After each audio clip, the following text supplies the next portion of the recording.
Hello,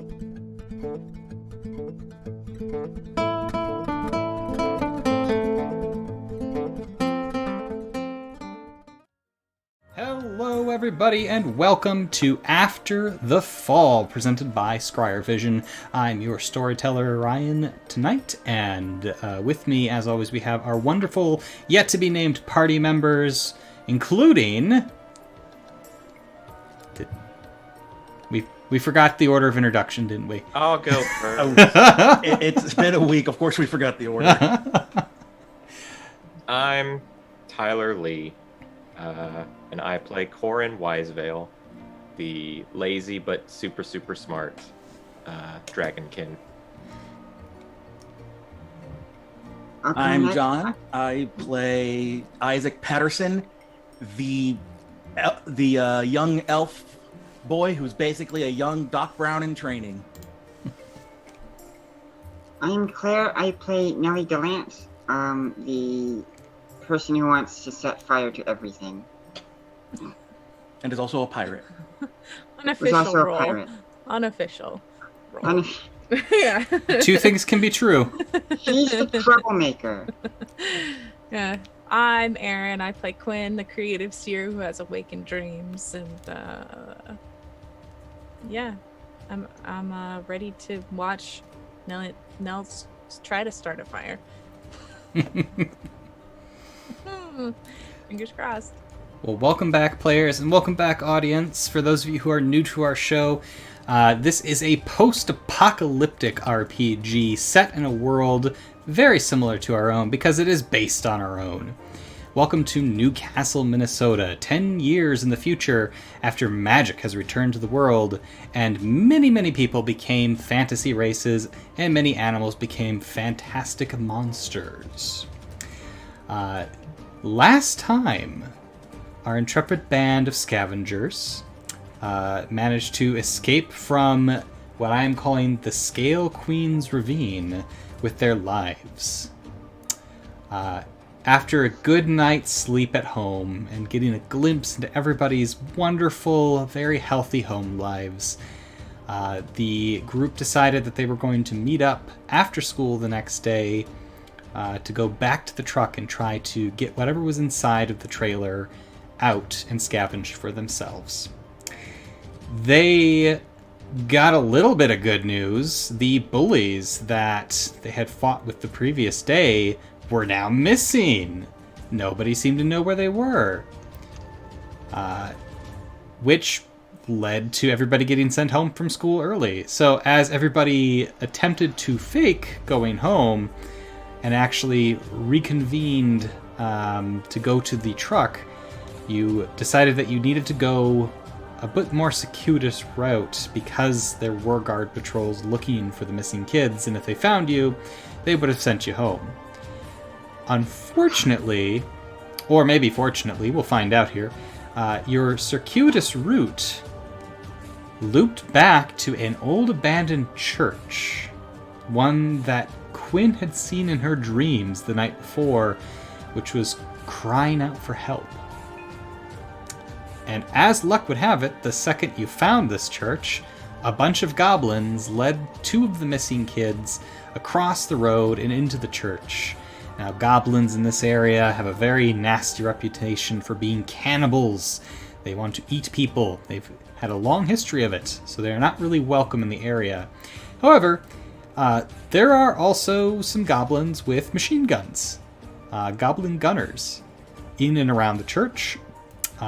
You managed to sneak a little closer to get a little bit more information, captured one of the goblins who was out gathering sticks for a fire, and interrogated him. His name was Linus the Goblin, who has agreed to help you out in eliminating his friends so that he can join the community of Newcastle. And I believe we left off on the line, Nell, how would you like to start a fire? So, party, what is your plan? Nell's plan is to start a fire. She Okay. just needs to know where. Here's the deal. Which way is the wind blowing? So the church is situated in a large square graveyard alongside a road that was running east to west. Okay. And the wind is blowing from the east, your position to the west of the church. Okay, so we need to get on the other side for the wind. Because we're on the west side, correct? Is it surrounded, like there's the road, but is it also kind of surrounded by the forest that we're in? Forest on 3 sides, very dense, overgrown. There's also an iron fence that surrounds most of it, though a number of the pieces have fallen inward or been somehow wrenched asunder. All right. So you can see through the fence, though, right? Like it's an iron fence. It's not like a solid wall, though. It's like bars. Correct. Okay. Here's the plan. We have the advantage, technically, not in numbers, but out here in the forest, we have the advantage. I say we head over to the east side. Nell, you set fire. That'll blow smoke and flames. This way it'll cause chaos. It might get a few of them to come over. They'll definitely notice. Nothing's a bigger distraction than a fire. And I say... Are we setting the whole building on fire? Or... We're setting some greenery on fire. We're wanting to get their attention and we're wanting to disorient them. We don't want to set the church on fire. Alright. Yet, I guess. I say we set Are the we fire. Sure? Try and lure them out into the forest where we are. How are we gonna get them out? They'll come out if there's a fire. You think? If you're in a building surrounded by woods and the woods caught fire, would you stay in the building?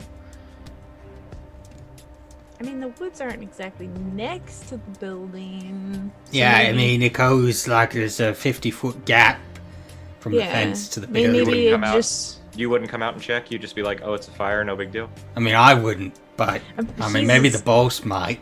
Like the intelligence. Think about their Well- smarts. Yeah, I'm not very bright. Yeah. Well, if they don't come out, then that's when we can try and sneak in the back. Is there another structure next to the church in the back that we could set on fire? Yeah, is there anything, or is this Your church all side? just one building? Well, there's some mausoleums in back and a shed. There a gazebo? We could set the shed on fire. I don't think there's a gazebo. Oh, that's too bad. However, if you wanted to spend 3 experience points, there could be a gazebo. No, I don't have 3 experience points.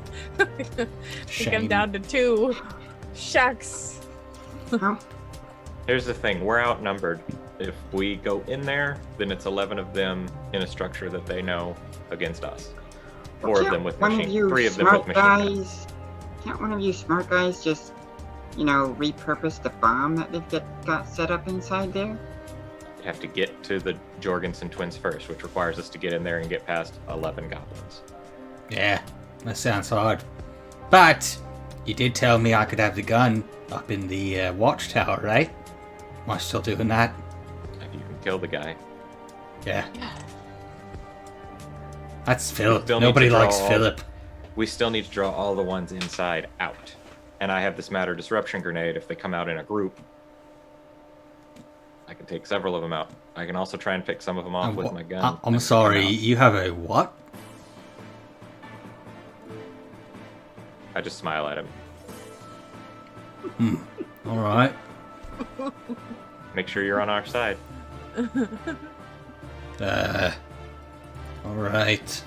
I'm a little bit more afraid now. You should be afraid of us. And also the snacks. Don't forget, I got the snacks. That's right. Right. I think Nell's gonna go check out the shed.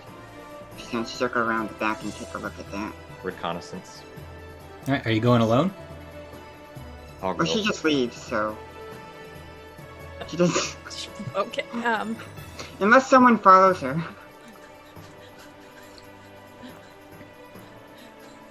Quinn just kind of like spins in circles, like looking back and forth. Like, are we? I'll go. Okay. What are we doing? Keep an eye on him. Stay Okay. here. Yeah, Alright, keep an eye on me. Alright. Cool. Gotta have some of them snacks. These are after you finish. All right. Yes. Okay. Okay.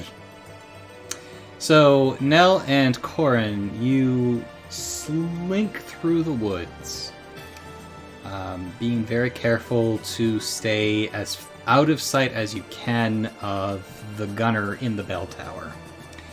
As you get around to the northwest edge or corner of the graveyard, the fence does indeed turn, and you can spot that there is a utility shed about 5 feet away from the fence, kind of wedged into this corner. Overgrown vegetation is all around it.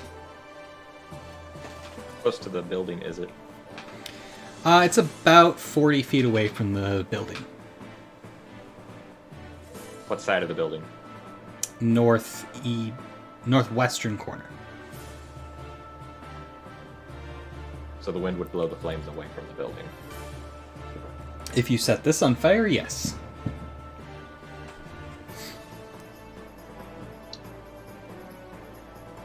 How big is it? It's about 10 by 10. Looks like a little utility shed for groundskeeping. Does it look like there's any windows or anything in the building? Like, if we set fire to this, does it look like it'd be easily seen or noticed? If you set fire... Are you talking about windows in the church? Yeah. Yes. If we set fire to the shed, does it look like it'd be easily noticed? Yes, there would be some notice, especially by the gunner up in the tower. Claire. I was going to ask if there were any windows in the shed itself. No. I wanted to try and peer inside, No. If are you entering the graveyard to inspect the shed? Well, are there any visible barrels or anything like that? No barrels. Is there a path to the shed that we could use for, like, cover so the gunner couldn't see us? Like from the church to the shed? From where we are to the shed. You're pretty sure that if you came through the fence in the corner, that would block the view from the tower. Okay. Should we take a closer look? Well, it's not a question for Nell, she does it. As soon as you ask the question, Nell hops over the fence to take a closer look. All right, so you kind of press up against the building. There's a scent of rotting vegetation, damp earth, as you sort of press your way around to take a peek out the front side towards the church, towards the front of the shed. You're pretty sure the gunner won't be able to see you if you take a quick look. As you peek around the corner, there's a padlock and chain on the door.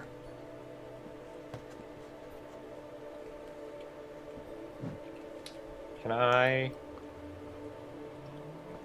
try, as long as I'm, like, out of sight or anything, or can do this relatively out of sight, can I try and see if I can pick the lock?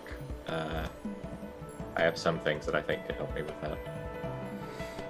Well, the front of the shed is kind of kitty corner to the church, so you would have a little bit of sight. It'd be tricky to stay hidden in that case, but you could certainly try.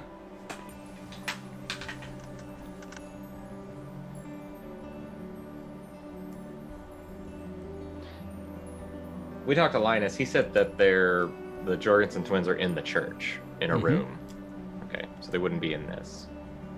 No, they are in the basement, first door on the right, I believe. Or no, second door on the right. I put my ear to the shed. Can I, like, hear anything through the wood? Like, through the thin wood? Nope, you don't. I lightly, like, tap on it, just to see if it sounds like a lot of space on the other side or anything. It has some resonance. It's definitely a building, but it's difficult to tell what all is inside of it. There's probably things and stuff. Do I have any X-ray glasses? Sadly, you haven't found that cipher yet. Well, what do you think? We have a crowbar if we want to try and get in the back of the shed. You're not there. Isaac is Oh, wait, suddenly there behind you. I assume are we all together, or am I back with? No, it's just Nell and I. Okay, I think we stayed with the with goblin. Linus. Nell, what do you think? I need to be guarded. You're muted, by the way. Thank you. Sorry, stuff is going on. I've got nothing that I can use to open this up, and I am not confident in my ability to sneak closer. So, That's growth as a person. I'm Incredibly. proud of you. well, I don't want to be shot at. I mean, does this seem like something you can set fire to? The shed? Yes. Does it look like it'll catch pretty easily? Is it old wood vegetation? Yeah. You're pretty sure that if you were to set the fire in the right place, this thing would go up. Do it. I do it. As soon Yeah, I'm as gonna. as soon as it takes like spark or anything, like we're gonna carefully like get back to the other so we can be like, okay, let's get started. Yeah, I'll go ahead and set this on fire. Do I need a check for that? Well, what are you using to set it on fire? Roll set fire. I am taking that frayed rope, that really short frayed rope, using my knife to strip off some bits of it to create some good kindling. Yeah, is that the word? Is that the word I want? It is. And then I'll be using that in combination with my lighter to start the fire and then transfer it onto the building.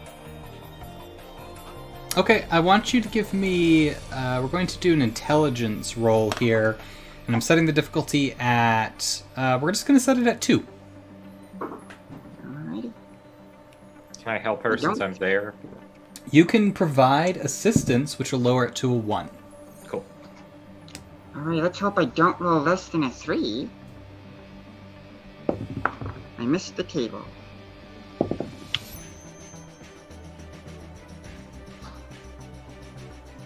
Is that a 1?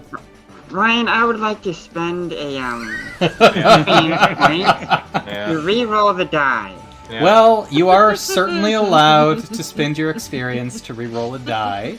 Yep. Go ahead and toss that onto the virtual table, and I will pick it up. Thank you. Was It was it a a 2 1? for those. Okay, well, was a that wouldn't 2. have been as bad. I wouldn't have been able to do an intrusion, it just wouldn't have lit. Let's try again. Let's try again. So that's a 2. Again? Yeah. Wow. Okay. It's fate. It's fate. It. Should I spend an... Oh, I can't spend another, can I? You can't, but somebody else could. I'm looking to see if I have anything that like. What's wrong with this thing? It won't light. Yeah, the rope just doesn't seem to want to catch on fire. Can I? So. Okay. Can I see her struggling and go? Can I try? So I'm gonna put this at a difficulty 3 now because we've already tried it once.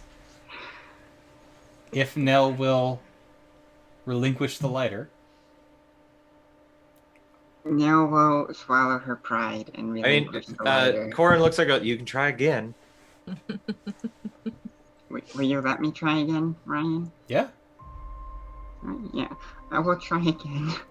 And I just realized too that the lighter is an asset in this case too. So if you wanted to use that in addition to Corin's aid, that would actually lower it from a 2. Well, actually, we're doing it at a 3 now because, you know, you're getting frustrated. So it would lower it 2 steps just down to that 1. So you just need a 3 or better, Clarity. 3 or better. You got this.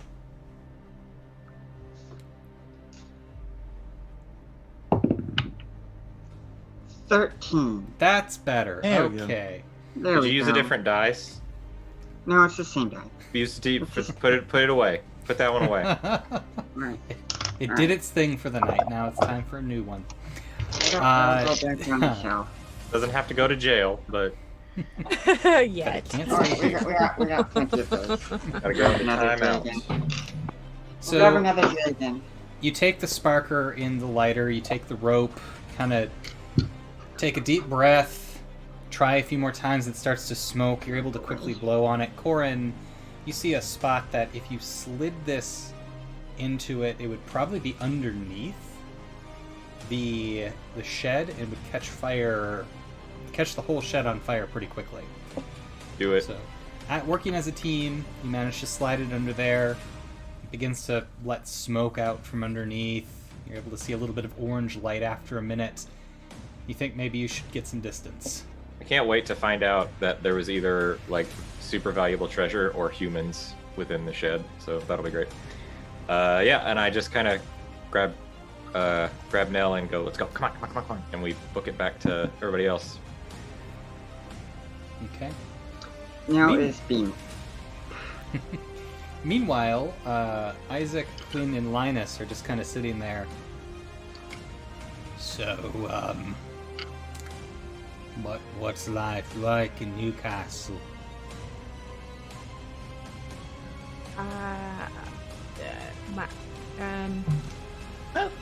It's fairly peaceful. Like the castle guard will often do drills or something, but for the most part, people just mind their business and use their skills to help each other out. That sounds nice. It's kind of like what we do. We use our skills to help each other out. I'm sorry. What I was just gonna ask what your skill is. I find sticks. That's a good skill to have, actually. Yeah. But you gotta stay warm, and you gotta be able to cook your food. It's definitely. Build a home if you need big enough sticks. Okay, you right? can do that. Yeah. Like. I don't like it when people burn my sticks. It's. Oh no. They make me get them, and then they burn them so they can cook things. But I just like the sticks, Like he reaches into a ratty vest that he has and pulls a little 5-inch long stick out from an inner pocket. Like I call this one Hector. I think it's Willow. So. Yeah, puts it away. That's a pretty impressive stick. Thank you. Yeah. I've had to hide it from them this whole time. I don't blame you. I do not blame you. I pull out my slingshot that I had crafted out of a stick. This is my stick. Whoa. I added these on it to make it so that I can shoot rocks with it. It's pretty cool. I like rocks too. Yeah, maybe you should make a stick that can sling rocks. Yeah, that's a good idea. He gets up from where he was seated. I forget. Is he still tied up? No. I don't. We untied him. He starts looking around and picking up sticks and trying to find something to make a slingshot out of. Quinn's gonna help him. This goblin will be mayor of Newcastle this one? day. This one might be too small. She's looking for sticks with him. Isaac, what are you doing during this? I'm probably still keeping an eye on making sure that they're not getting the attention of the guy up in the tower by looking around for sticks. As you watch, he doesn't seem to be drawn to your area. Every once in a while, he'll pass by that side of the bell tower, looking out at the forest, the tree line, but he never seems to see any of you. And then you see him kind of stop halfway through a pass and turn around and look back towards the rear of the church. And then you hear him shout something down that you can't quite make out from where you're standing, just as Corin and Nell arrive back. Okay, we've set fire. Here's the deal. When they come out, whatever we can do to keep them rattled, to keep them from getting together, because they have the advantage in numbers. Is everybody ready? about this stick, Linus? This one looks really impressive. By the way, Yeah, Linus. that's a good two- stick. By the way, Linus, Oh, Yeah. climb Back? that tower. Oh. Right. Do your He thing. hurries up and goes back through.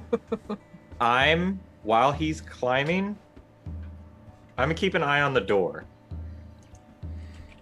Well, And he I goes need- up to the front door of the church and goes inside.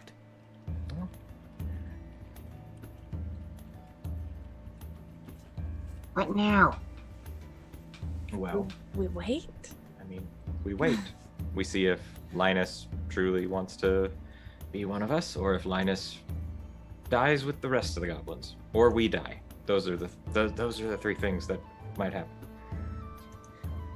You have successfully identified all possible outcomes. We should let's find a good place to hide, like somewhat spread out, like where we're still together, but where they can't close us in and we can help each other. So just find a good spot and hide in the forest where you can keep an eye on the church.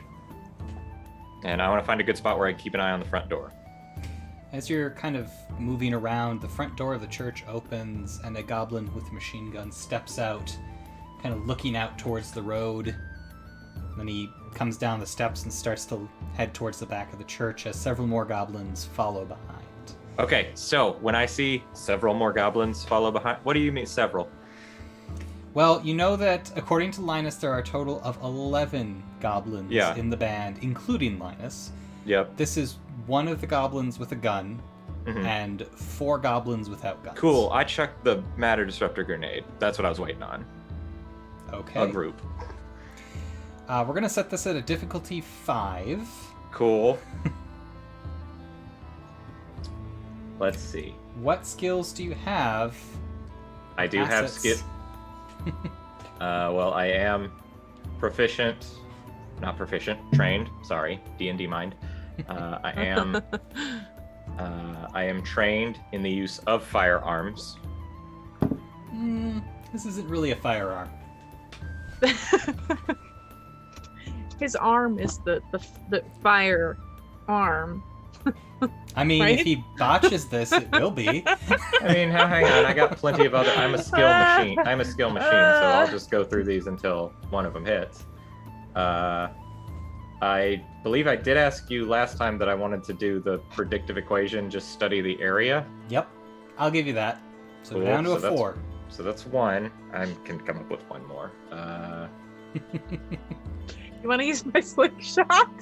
No, not at all. Not at all. Work? It would work. to I will gain say distance. I will say this. Can I use my, because I've been trained to fight and stuff like that. I'm not a great fighter, but I've been trained. Can I use my higher mathematics skill to, because it is all about geometry, trigonometry, trajectory, throwing. I take a step, I just watch and I'm like, all right. You're going to mini golf this. Yeah. Gonna All right. billiards this. There you go. You're at a 3. All right. Can we only lower it by 2, or I can only use 2 skills, can't I? You can only use 2 skills, 2 items, and then you can use 1 level of effort. This is a might test, so it would be out of your might pool. I will. Yes, I will do that. Oh, look at that, no edge. So. So it's you got to take 3 then. All right, I will You're use down it. to a 2 difficulty. All right. I mean, to be fair, the grenade is kind of, is that an asset? The grenade Sadly itself. not. That is the weapon. Okay. Weapons don't count towards lowering the difficulty. It's fair. All right. So what is it? What lower it down to what? You're at a level 2 might test, so you got to get a 6 or better on the die. All right. Don't roll a 2. Please, please, please, please, please. 19. 19 gets you an additional effect, actually. Oh, You can that's either right. have a minor effect or extra damage because this is an attack. So you said there were 4 of them. One of them with a Five gun. total, 5 yes. total. One of them with the gun. Yes. Where were they? Tell me where they were coming out. Where they were coming out of. They were coming out of the front door of the church. They came to the corner and were turning and walking alongside the church. heading towards the burning shed. Trying to think. So it's either 3 additional points of damage or a minor effect. Where is the watchtower? So the watchtower is on top of the church. It's this bell tower to the church, Yep. the steeple. I think the only thing I can think to do is other is extra damage. Unless the minor effect can be more goblins get caught in the blast. Sadly not. There's only the 5 targets. We'll try it. We'll do some max What? Yeah? No? I have an idea. I'm welcome to Ryan might veto this, but what if the one with the gun jumped onto the grenade to save his friends and took all the damage? Why would I want 1 to take the damage when I can deal damage to 5? Because then the idea is that he would take all of their damage and be kaput, but the idea doesn't it deal a set amount of damage in a radius? It does. What was the level of the cipher? I don't think you told us what level it was. I had you roll a d6. You rolled a 1. Yeah. And it was 1 plus something. I'm looking it up now. Session. It's Yeah, a I silly never wrote idea. down like a I know you level told me or the damage anything. for the grenade was 5. Let's see. I'm remembering that the grenade is magic and It's so it wouldn't matter. It was 1d6 plus 4, so it was 5 damage. Yep. It'll be 5 damage to everybody that it hits, which with a 19 is definitely going to hit that group. And Now- I'll just choose extra damage then, since I can't think of any minor effect. Okay. So because goblins only have 5 hit points, I'm gonna do a little cinematic thing here. As they're passing that way, you get ready, you lob the grenade, and as it leaves your hand, you hear "Aye!" as clattering, a goblin falls down the steep roof, bouncing along the way, and falls right on top of the rest of the group, knocking several of them to the ground. You look up we and made you a can good see choice. Linus waving made a the good machine choice. gun in your direction. I waved back at him. Just as the grenade falls onto the pile, you hear them shout, "Grenade!" Just as it explodes, there is nothing left of the 6 goblins. Oh, does it explode or does it create a singularity? Is it So like Since it's there's a matter momentary pop, and everything around you just goes quiet for a second as this sort of expanding ball of light goes out for about 10 feet, hitting the side of the church, blinding you to anything that's inside of its radius, and as it collapses back down into a ball of light, it blinks out of existence, leaving this perfectly spherical, complete gap in all of matter. The goblins are gone. The gun is gone. Several gravestones that were near the church are gone. I like to think And- there's like a chunk of the church, just a little corner of it is gone as well. Well, it happened about halfway down the church. So yes, part of the wall of the church is now gone. Okay, I'm happy about this. Nice. You can see a couple goblins inside kind of like looking out, not sure what just happened. Can I see them well through the windows? Through the gap that is Oh, now through the inside the gap? church. I'm still hidden. Yeah. Can I take a shot with my rifle? Sure. Okay. Alright. This is what we came here for. Speed test, we're going to call it difficulty 4. Okay. Okay, I am trained with firearms. Down to a 3. I'm not going to do that bullshit higher mathematics thing again.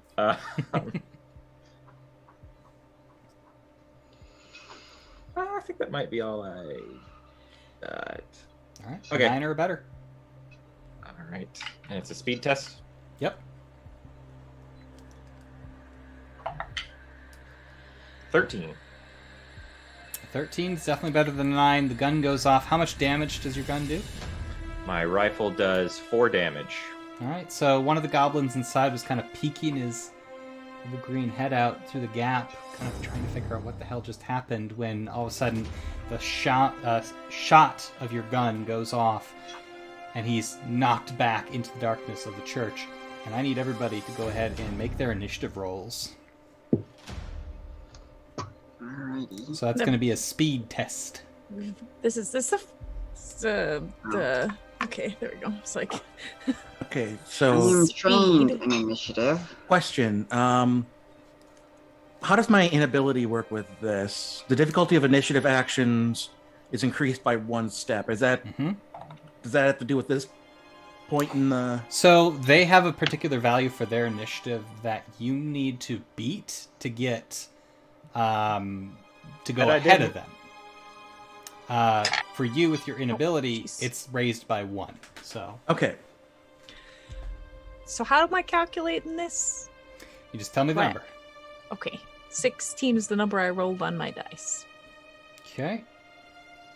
Thank you. Clarity. I rolled a 5, but I am trained, so it is slightly easier for me. Oh, okay. But I don't know if I rolled well enough for it to matter. Not really, no. I also rolled a 5. Okay. And then we're on to Corin. What'd you get, Corin? I thought I rolled bad. Apparently not. I rolled a 9. All right, so Quinn, you are the only one to go before the goblins.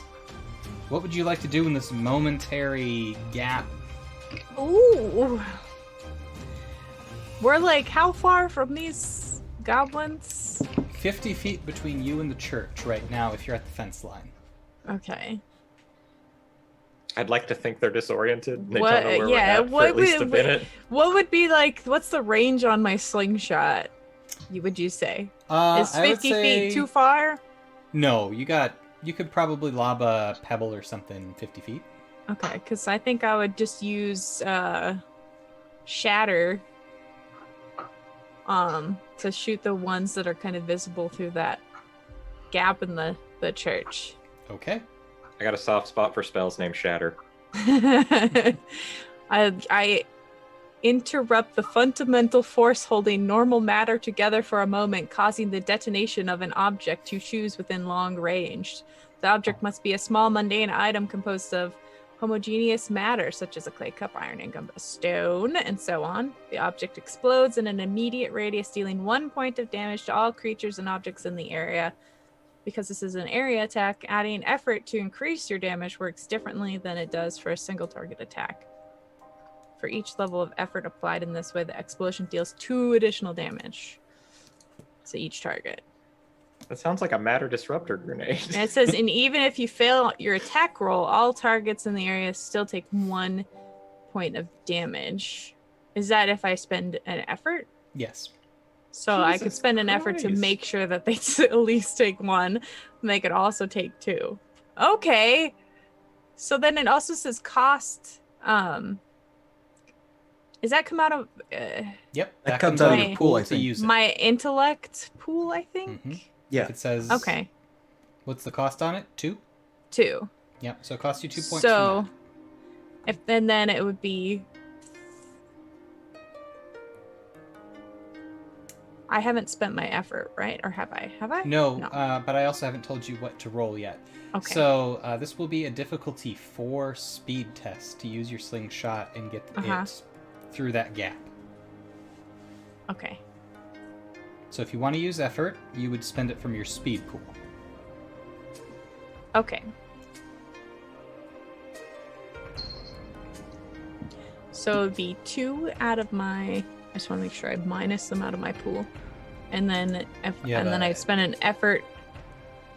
You have a level of edge and speed, or I have an edge in only an edge in intellect. okay, so it'll cost you 3 points to spend the effort from speed to do the extra damage.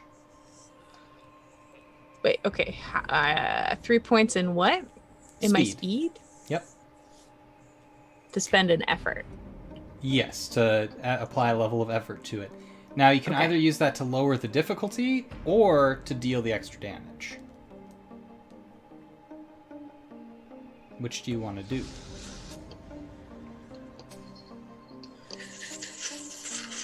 This is tough. I love I don't this think game. there's anything that I have that would improve my abilities to like hit them. Can I grant her an asset because I made a big hole in the church? No. Okay. That's what's allowing this to happen in the first I just- place. you don't know until you ask. What? Oh boy.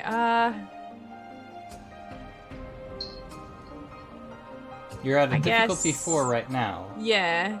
I'll spend the 3 to do the difficulty lower. Okay. So you're at a 3, you just need a 9 or better on the die. Oh wait, hold on. 9 minus 3 is 6. Okay, there we go. So how much do I gotta roll? A 9 or better. Come on, baby, let's do this. That is a 9. Nice. Okay. Woo! So what are you using in your slingshot? Just one of my rocks. I got a sack of rocks, so it's a Pull nice a little stone out of your pebble pouch, Mhm. put it in the sling, pull back to your ear, let it go, and it tears through the tree as it's charged with energy and seems to fly further and straighter than a stone fired from a slingshot should be doing. It disappears into the dark. You hear it bounce once off the far wall, and then boom! There's this popping sound as it detonates. One of the goblins falls through the gap. The one that was already shot is now dead. Take that. All right, so now it's the goblin's turn. From what you've been told, there should be 3 more inside, one of whom does have a firearm. And that firearm goblin comes up to the gap and opens fire. I'm going to need a speed defense from each of you as he just sprays haphazardly into the woods. This is going to be a difficulty 3 speed test. I am trained in speed defense. All right, so Can that's a 2 for you. Can I lower it 1 because I was specifically saying I was hiding? That is why it's a 3 and not a 5. Okay. You all have a little bit of cover. So. We can put effort into this, right? You can. Okay, gonna do that. Okay. I'll get I all got a of your rolls. 14. Okay, so I Nell's did. fine as bullets kind of ricochet against the tree that you're... or hit the tree next to you, sending splinters of wood flying around the forest. Aaron, how'd you do? I got a 9. Cool. We'll come back to you. I got a 16. 13. 16 and a 13. That's going to be fine for both of you. I set the difficulty at a 3, didn't I? Yep. Yeah. Okay, so 9 makes it. You're fine. Though it's a near thing as you kind of drop to the ground as bullets whiz overhead. And as the goblin seems to have emptied the small clip that he's got in the gun, he quickly disappears back inside. Now we're on to Nell, Isaac, and Corin. You can activate in any order you wish. What do you want to do? How many are left? How many should be left? 3 and Linus. One of them has a gun. How, Yes. how many can we see? Can we see any of them? Can't see any of them. But the dude with the gun was firing through that hole I made, correct? Yes, he stepped into the opening, opened fire with a just full round burst, and then stepped to the other side of the hole. Can I pick up a pine cone? Yes. I'm gonna throw the pine cone in and shout grenade. Okay. All right. Go ahead and give me a might. We're gonna call this a might 6 test. Right. Yep, because Ugh. pine cone's a little bit lighter than a grenade, and you got about 50 feet to True. make. Trying to Also, scare them. Just so everybody knows, I immediately wrote down later, ask Quinn and Isaac about shatter bullets or shatter enchantment gun. Isaac, yeah. As soon as you bring that up, Isaac's ears are gonna perk right up. Mm-hmm. I think don't I have have a- anything that's going to help with this. So All right, you just got to roll an 18 or better. How are you I'm not gonna trained in use- throwing pine cones? I am going to use an edge. I'm going to use edge though. All right, so it drops to a 15 or better. That's more doable. That's 75% failure. Trying to scare them. To make them run out. That's the goal. Let's see if it happens. It's an 11. So you shout grenade as you throw the pine cone, and it makes it about 25 feet before falling into the tall grass. I wave her over to where I'm taking cover.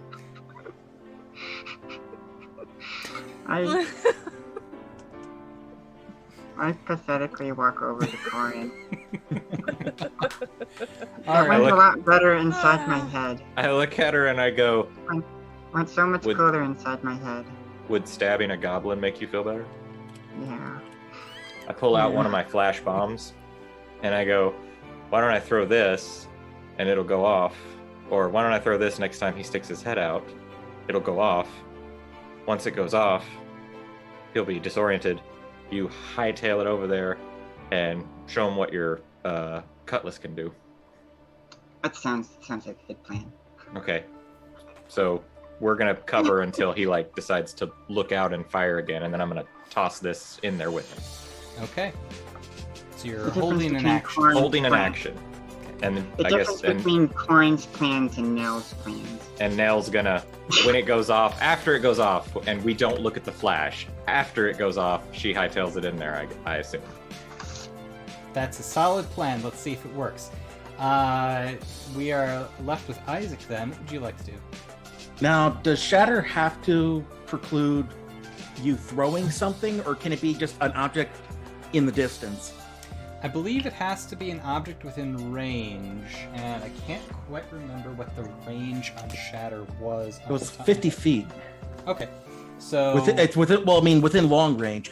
oh yeah, then yeah, anything you see within long range, you can just pop. I was so Okay. proud of this grenade, and I got two people on my team that can just do that. Well, Not we as don't effectively. eliminate all matter there. We just cause something, the It's- matter of something, to just spontaneously combust. It's still pretty cool. And I can't see any of the goblins, right? No, they are all hiding inside the church. Okay. Trying to think. Is there like a window alongside the remaining wall? Yeah, there's a number of stained glass windows. I pick the closest one to where the hole is, because I'm assuming they're not too far from the hole. No, they are not. So whatever the closest window to the hole is, and I focus on that one, and I plan to shatter the entire window. Okay. So pay the cost for Shatter. So that's 2 intelligence. Yep. Okay. And it's going to be an intelligence test in this case, since you're essentially using magic to try to shatter the entirety of the window. We're going to call that a difficulty 5. Ooh. Magic training. Basics of magic can attempt to understand and identify its... Oh, no. Never mind. That's understanding and identifying magical properties. Understanding magical properties. I mean, could I use that to say, like, it's... I'll allow it. Okay. Breaks And down to then, 4. Yeah, I think that'll do it. So just Okay. 12 or higher. That's easy. Come on, you got this. Here comes the 1. Nope, that's a 10. I will expend 1 experience point. Why won't it let me do the thing? It won't let me do the thing. So if you click on it, and then that'll open up your There we go. hand. There you go. You got it. I'll take that. Thank you. Okay. And then I'm going to... Am I too late to expend Effort? some effort into it? Go for it. Okay. Extra damage or lower difficulty? Ooh. Lower difficulty, just in case. Okay, so that's going to put you at a 3, which is a 9 or better on the die. Okay. Alright. Reach out your hand. You Use the focus force, Luke. on the window. 18. 18 gets you an additional effect, actually. 18 is going to be an extra 2 damage. Ooh. So, the window that you focus on, is it to the right or left of the hole? Probably to the left. Okay. So, that window begins to vibrate, violently shake as you exert your force, your control over the magical weave of this world. Something that not everybody can do, but you've been learning how to control it.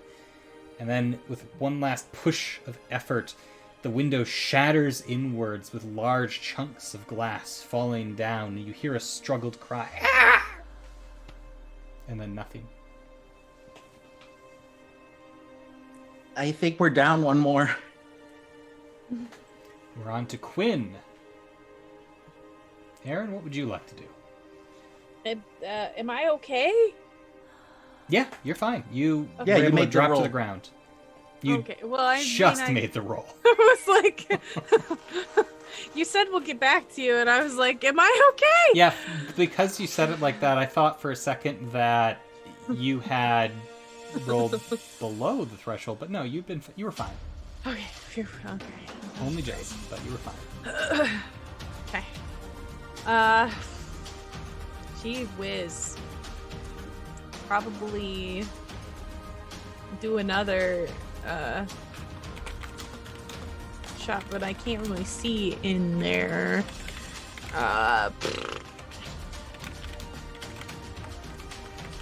And there's nothing like in the courtyard to hide behind, right?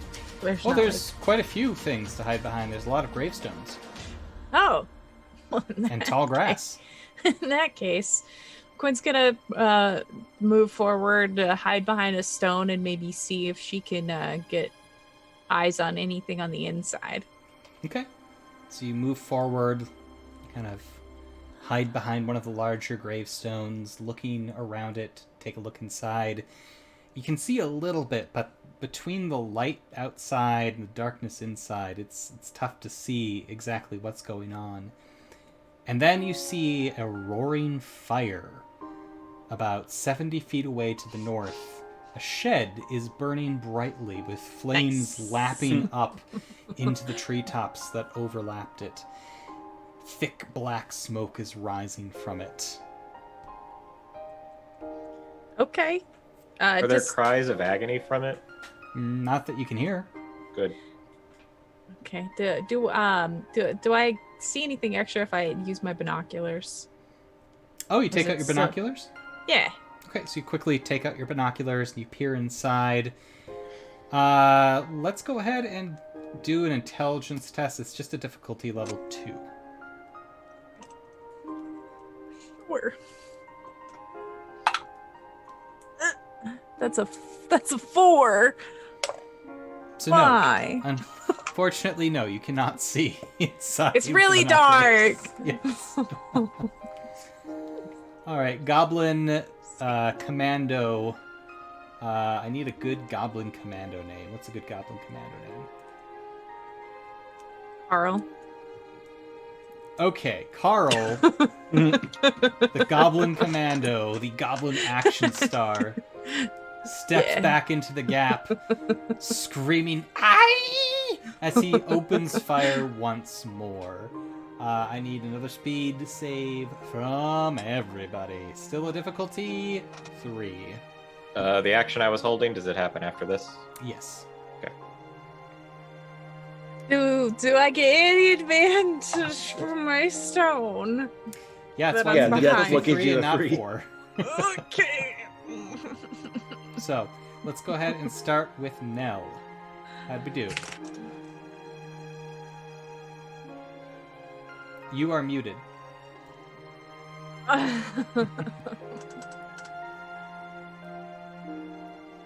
Apologies, I rolled a There we go. 2. Okay, that's We're all great. gonna die. Not a We're all 1. gonna die. We're all I got a gonna 13. die. A 13 from Isaac. Corin. I got a 9. Okay, you just make it. Mm-hmm. Quinn. 6. Okay, so Nell, you take a bullet. Ah! You take 5 damage from this bullet from your might pool. Ow! Quinn, a ricochet hits one of the nearby stones and hits you for 5 damage from your might pool. Go ahead and take 5 away from your might. Are either of you at 0 Ow. might?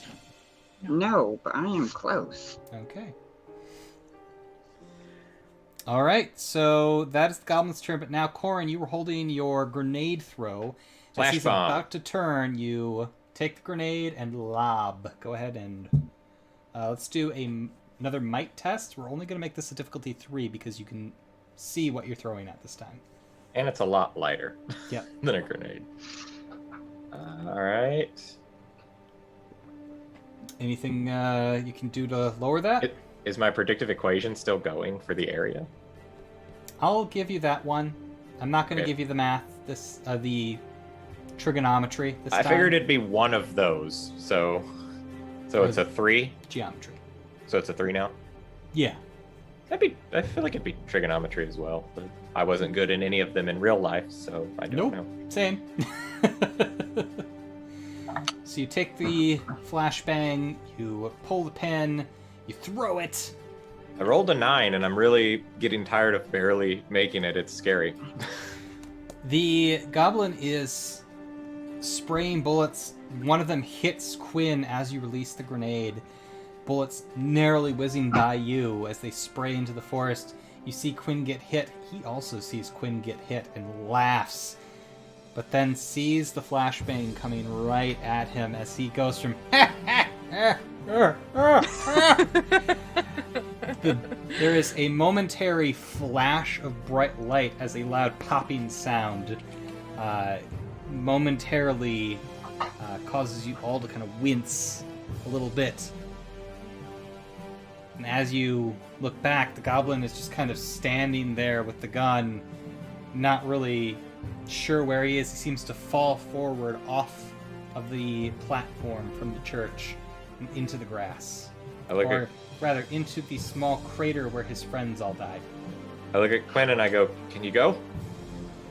Or I look at Nell and I go, "Can you go?" And Nell rushes forward. She's really angry after getting shot. So she's gonna run and just...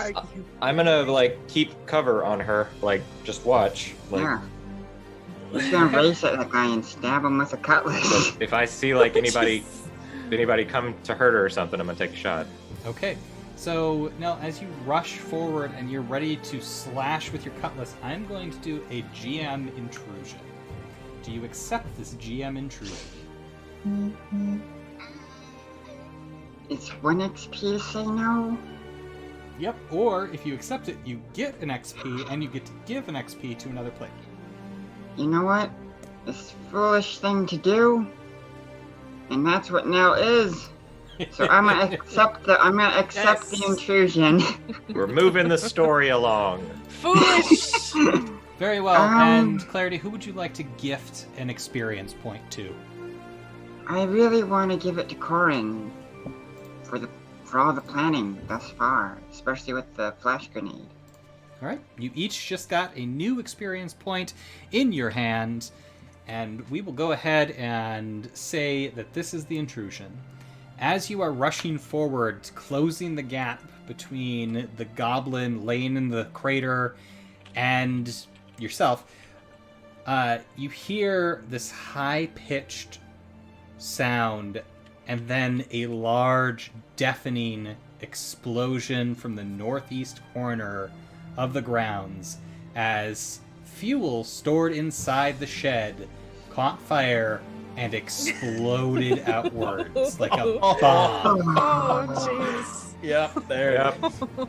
I Of need course. you to need all of you to make another speed defense roll. However, because both Corin and Isaac are still in the woods, they get a step lower on it. And we're going to call this difficulty 4. Alright, well, I do still have my speed defense training. Oh my god. So it's Um, a 12 or better for most people. It's a 9 or better for Isaac, Corin, and Nell. Aaron. Uh-oh, Aaron. That's I don't have not a great anything to expression. help me. I haven't rolled yet. I'm just Oh, like okay. wondering if there's something I could do. You can There's use nothing I effort. can do. Yeah. Oh, and you know what? I'm gonna use effort. Did you already roll? I know I haven't. Yet. Okay, then you can still use effort. I rolled. I got I- a 16. A 16 for Isaac means you're fine as the blast wave kind of just rushes past you like warm air, and shrapnel just gets embedded in the trees closer to the explosion. Several trees actually get flattened by this. Tyler, how'd you do? Natural 20. Natural Oh. 20, you get a major effect. What would you like to have happen? Can my major effect be I do something to lower the difficulty for the two friends that really need it? Like maybe I smell something suddenly and I'm able to cry out and give them enough warning to take off running? I will say yes. You can give Quinn a step lower. Nell's too far ahead and focused on stabbing the goblin. Don't worry, I don't need it. Okay, she said she doesn't need it. Can I pick Nell instead of Quinn? Sure. Okay. I don't want him to waste it because I also got a 20. No, that's good. With Oh, this team, man. this is a team game, so that's good. It's So like, don't all waste I'm it gonna on do, me. all I'm gonna do is I smell it and I'm gonna yell it out, and I guess only one of them, I guess now hears it and registers Well, it. and so. Aaron, you said you got a 20 as well. Mhm. Do you also want to help Nell? To not get blown up. Yes. To not get died. To not get died.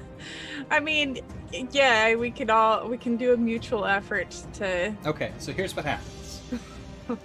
Corin, you get this weird sensation. You can hear that hissing sound. You remember something very similar happening back at Pine Guard when you were a kid. And you shout out, "Get down!" Quinn, getting shot has triggered an adrenaline rush inside you, and your seer powers are kicking in. You can hear all sorts of weird sounds all around you, but then you hear Corin's voice seconds before he actually shouts, "Get down!" You know that explosion's coming. You launch yourself to your feet. Still wounded, you manage to get to Nell just in time to force her down onto the ground. The explosion blasts across the churchyard, and a large chunk of door pinwheels through the air where Nell would have been standing.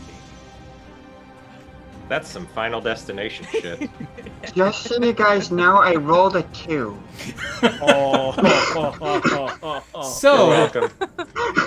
Oh, thankfully, with Jesus. everybody's assistance, it actually got down to a 0 difficulty, so as long as you didn't roll a 1, you were fine. But that ends the GM intrusion. Nell, that unfortunately was your turn. Corin and Isaac, you still have to go in this round of initiative. What happened to the goblin that fell into the crater? He's still there, still victim of the flashbang for another round. Can I run up to him and stab him while he's on the ground? Yeah, you, once the explosion is past, you hop the fence, and what are you using to stab him? I got those 2 daggers from That's right, you cut what's your- his face. Marcus's daggers, so you I just whip one out and All right, so you run up. This is going to be a difficulty 1 to stab this goblin. I got a 7. You got a 7. You're fine. Yep, you stab the goblin. It's a light weapon. I believe that does 2 damage. 2 damage. Okay. So you stab the goblin. He's not quite dead. I stab him again. Nope, that will happen next turn. Want to expend an XP point to stab again, please? Nope. John, what would you like to do?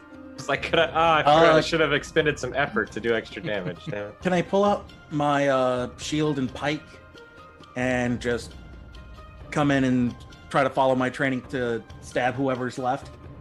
Yeah, there's the goblin on the ground that Corin just stabbed as you rush forward with your pike that you had previously assembled.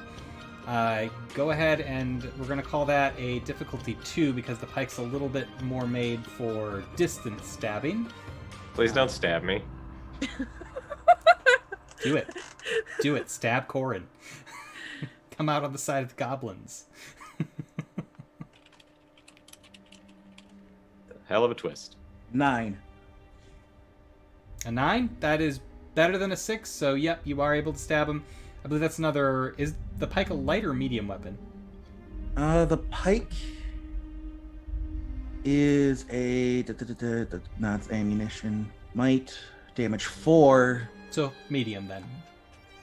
So, Corin, you quickly stabbed him with the dagger, and then all of a sudden you hear... Thrust. I, like, roll out of the way, like, ah!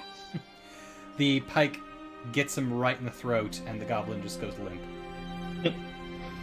The gun is lying underneath the goblin. I take it. Oh, it's not your turn. It is Quinn's turn, who is currently lying on top of Nell. Thank you. You alright? It's actually interesting that you can't quite make out what she's saying now. Your ears are ringing slightly. What? Are you okay?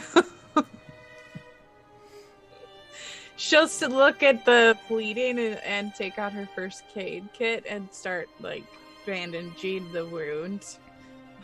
She's like, I don't care. We're putting at least a band-aid on this thing. This is not getting infected today. Not today. So that's what I'll spend my turn, is bandaging the bullet wound. Okay. This is quick, dirty wilderness bandage. That will be an intelligence test, please. Okay. We're going to set the difficulty at this one at... we're going to say a 4 because you've never actually treated a bullet wound before. I just want to make sure she doesn't bleed out, that's all. I'm not trying to get the bullet out. That's it. That's all. This is my goal. What is my... 2, you said? 4. No, twice 4. that. Oh, okay. Can I use my first aid skill? Yep, to that's a 3. remove a point? I guess if I was closing the wound, I would ask for sewing skill as I'm No, not you're just trying to sewing. bandage it. You're using the first aid kit, though. So Yeah. That lowers it another level to a 2. Okay. All right. So you Here we go. foresaw that it was going to be a 2 in the end. Because you are a seer. I am a seer. I saw the future. Okay. Well, a 6. Is that high enough? That is exactly what you needed. Nell is going to heal 1d6 points in her might pool. Quinn, go ahead and roll the d6 to see how much Nell heals. Oh, We're like doing some cool stuff, but we're barely making it. We're barely making it. So You got now 5. Quinn is able to quickly patch the wound. You'll still need to get the bullet out, but you feel a little better. You're not going to bleed out. That's what's important. Now, in order for that to take, though, Nell, you will have to stay put your next turn.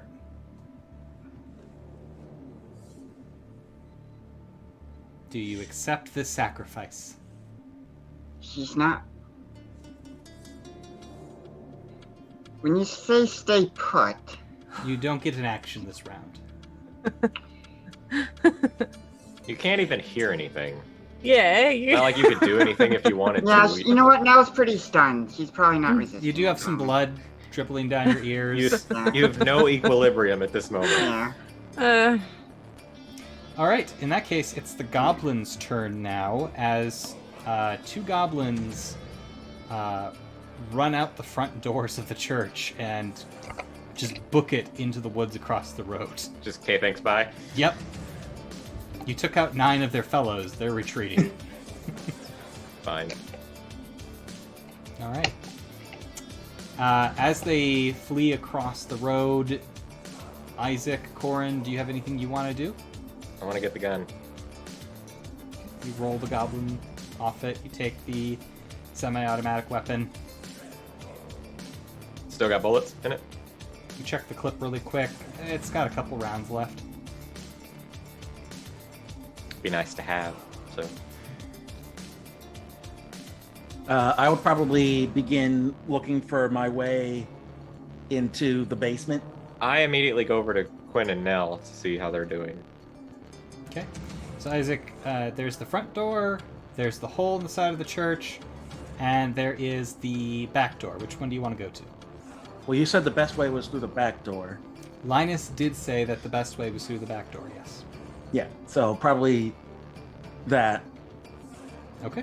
So you quickly head alongside the church. The inferno that is the shed, flaming beacon towards the rear of the building.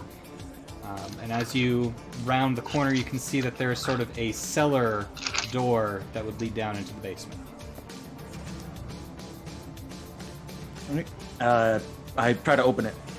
It's not locked. You just haul on it and quickly open it. The stairs lead down into a darkened basement. Meanwhile, Corin, Quinn, Nell. You two okay? It looks like she's got a wound She's here. Nell's yelling at this point. She says, "I'm fine." I think also something with her ears. I do something that I've done to Nell quite often, I assume, and I like have my hand right here and I just go. Bring it down. Bring it down. Lower.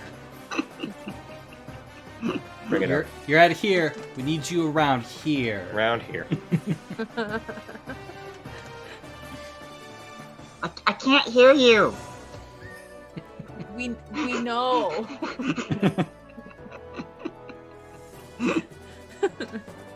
I patched her as best I could, but I think there was probably something inside. I don't think there's an exit.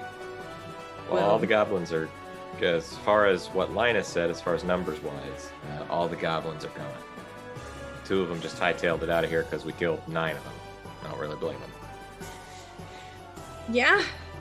So we need to get Linus and we need to get into the basement so we can try and disarm a bomb. Yeah.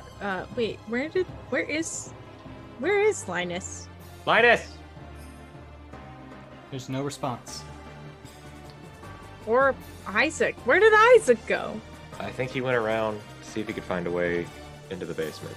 He looked like he went around back. Nell, can you hear me yet? You can just barely hear him. Just barely. I hold up for a high five. I give him a high five. And I say, this is a hell of a fire distraction. That's you made a fire. We made a fire, all right. Let's go, come on. I almost killed myself. Well, that's not the first time. No. Won't be the last. Won't be the last. I hop inside through the hole in the wall. Okay. So you're now in the sanctuary of the church. Isaac, have you gone down the stairs yet? Yeah, how dark are we talking? Pretty dark. I mean, you're getting a little bit of light from outside and from the fire, but it's still pretty dungeon-esque. I'll walk Would around my to where Isaac watch was. be bright enough to illuminate anything? You know, as you take out the pocket watch, you open it up, it is kind of like a very low-grade flashlight. Right. So I use that and look around to see if I can see the Jorgensens. Okay, as you kind of are peering down the stairs, taking a couple tentative steps, Corin rounds the corner. Corin, do you say anything to him or announce your presence at all? I turn on my flashlight on him. Suddenly, the light from your watch gets a lot brighter. But it's casting your shadow. That's weird. Oh. Uh-oh. You turn. Oh, hey. Find him yet? No, I just got down here. Okay, I come down. Oh, I come down. Before I do, I call out to Quinn and Nell, and I go, "Found the basement." And then I walk down. Quinn and Nell, Quinn, are you going to follow Corin? I'll follow or Nell. All right, so Quinn and Nell, you've stepped up into the sanctuary of the church. It is old, and there are several holes in the floor. The pews have all been sort of pushed either to one side of the building, the east side of the building, or have been shredded into a large fire pit in the middle of the chamber. It smells terrible in here. What would you like to do? I'm gonna see if any of these goblins have anything useful on them, and then probably go join the others, unless there are any other interesting ones. There's no goblins anywhere in here, because the only two left alive fled. The other two had both fallen out, either blasted out by Quinn's Matter Disruption Grenade Jr., or the flashbang. So, in that case, I'm just looking for anything useful or interesting or shiny. Okay. Or all three. Spend some time kind of looking around. Go ahead and give me an intelligence test. We're going to call it a difficulty... let's call it difficulty 4, actually. Oof.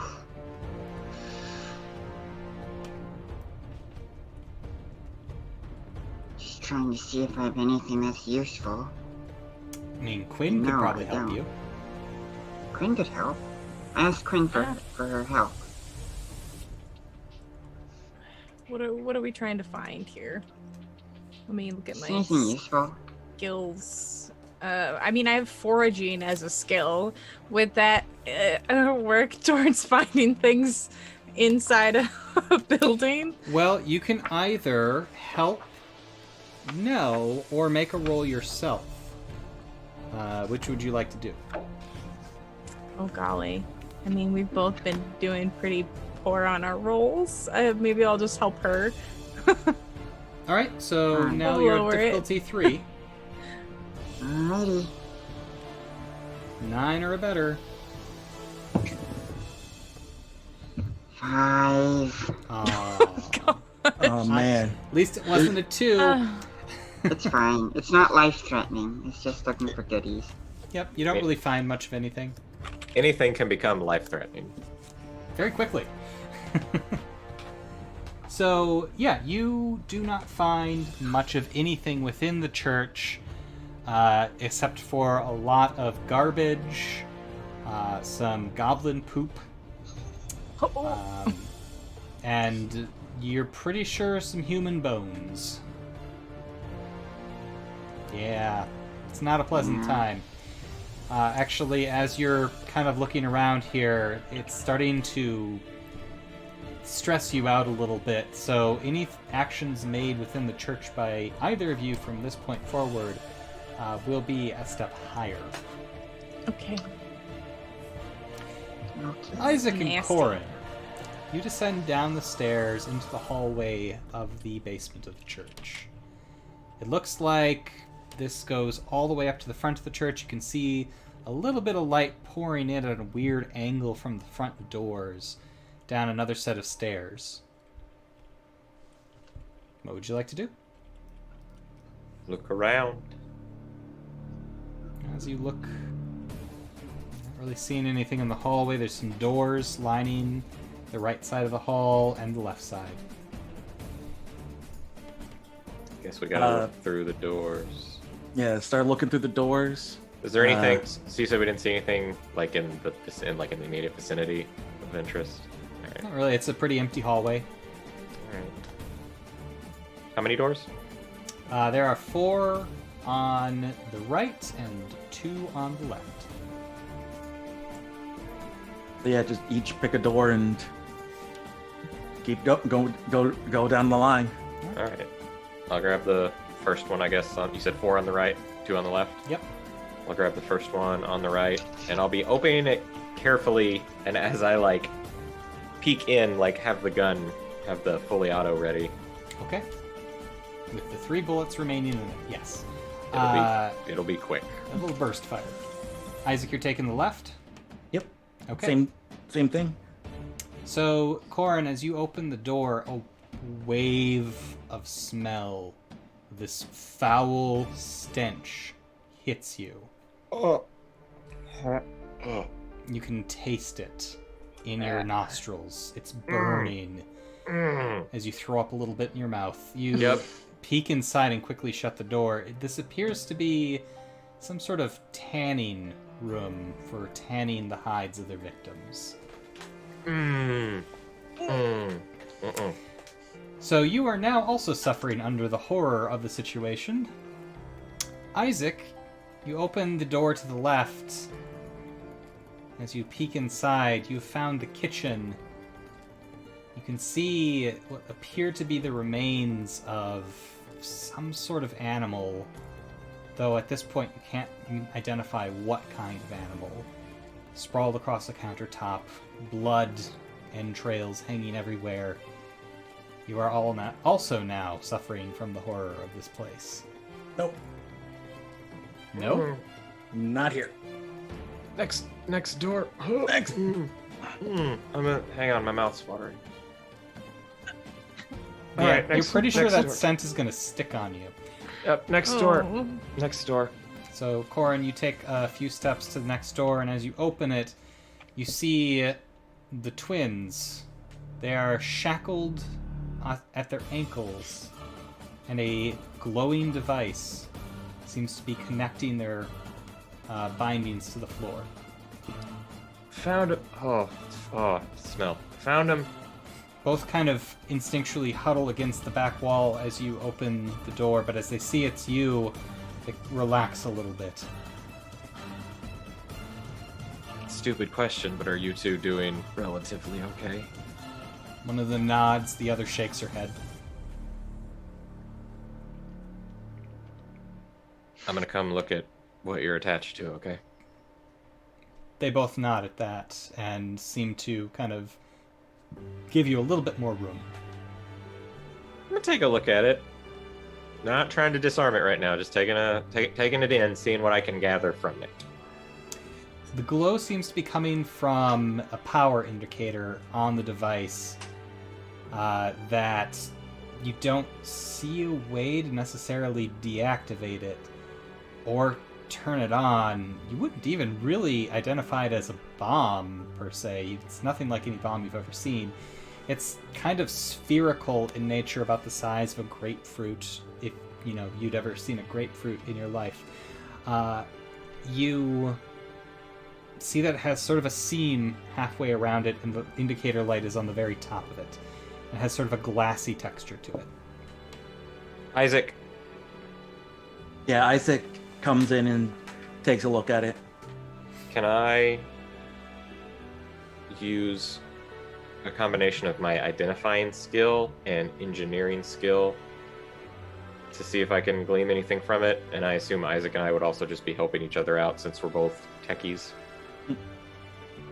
Yeah, you can kind of figure out that if you are going to try to disarm this, all of the workings are inside of it. You're not entirely certain if it has some sort of fail-safe trigger, but it probably has some sort of RFID tag that if it gets close enough to it, it'll deactivate.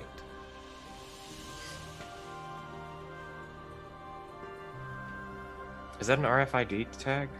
Or is that an RFID reader? Seems like it. One of the goblins might have had a tag. Probably one of the ones that I disintegrated, but maybe not. Is there a way to like pry it open safely, You can try. like with a knife? That's what I'm saying. You don't know if that would set it off or not. Let's not try that quite yet. But Also, you can before we tinker with this, we should probably tell Nell and Quinn to get as far away as they possibly can. Yeah. There's no sense in all of us dying if this goes awry. I turn to the twins and I go, did they say anything about this? Anything that you think might be helpful? They both nod, and then one of them, you're not sure which one, kind of mimes tampering with it, and then an explosion. So don't mess with it. Yep. All right. Which means if we go to if we do try to disarm this, we have to know what we're doing. There's no halfway about it. All right, let's go check how many goblin bodies are there? Technically, there are only 2. Cool. Let's Well- go check. There might be more. You still haven't found Linus. That's fair. Let's go. Isaac, do you want to stay here with them and really give this thing a look? Yeah, see I'll if I keep can- looking at it and see if I can find anything. Okay. Okay. Don't Touch it. try and mess with it or anything. Yep. I'm gonna go see if I can. Maybe the odds are against us because because 2 goblins ran away and 5 disintegrated, but maybe one of the other 2 has a tag. And I'm gonna head out to where I know the two corpses are, and search their bodies In the crater.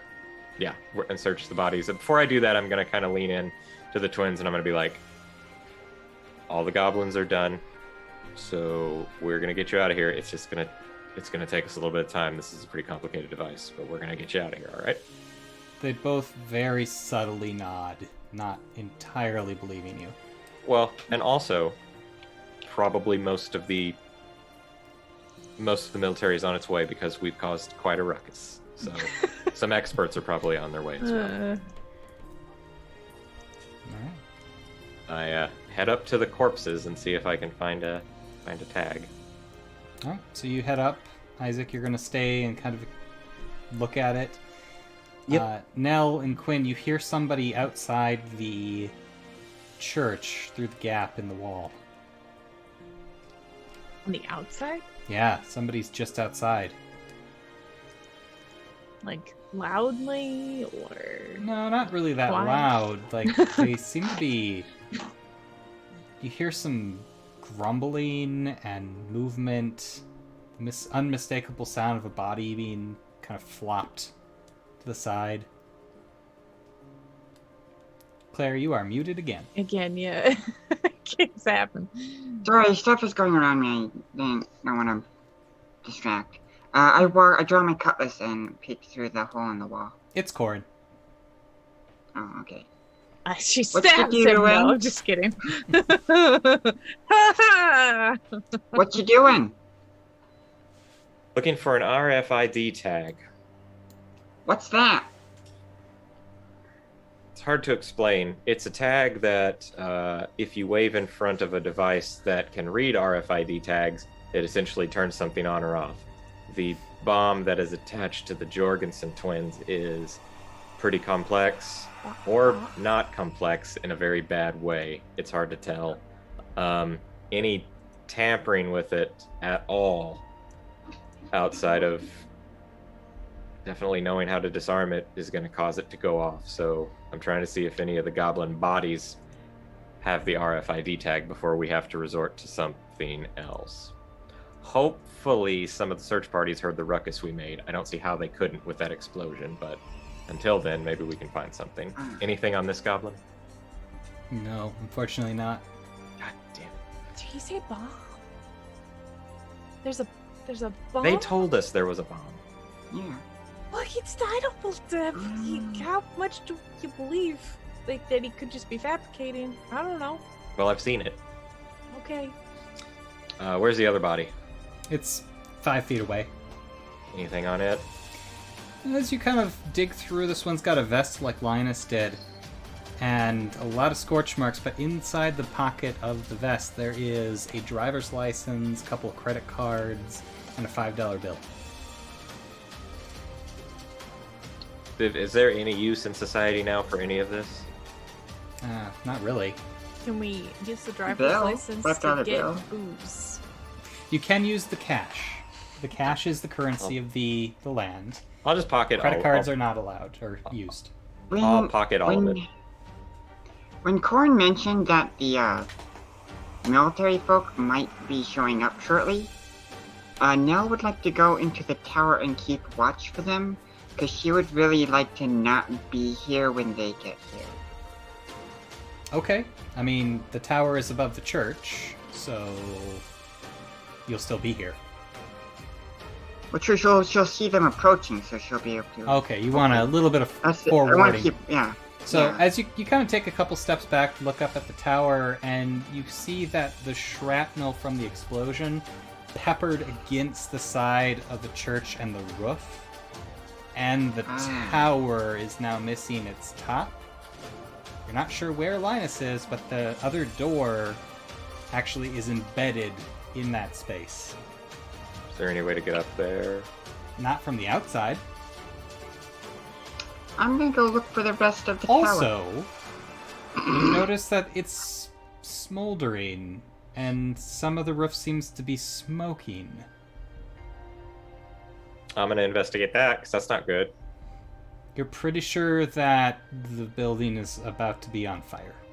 Oh The boy. church building? Yes. Oh, And as you come to I that can't realization, create water that high. that's where we're going to take our break for this evening, as the rescue hits another snag. So we will be back in about 10 minutes. Stick around, and we'll see if the party can save the twins or not. See you in a moment.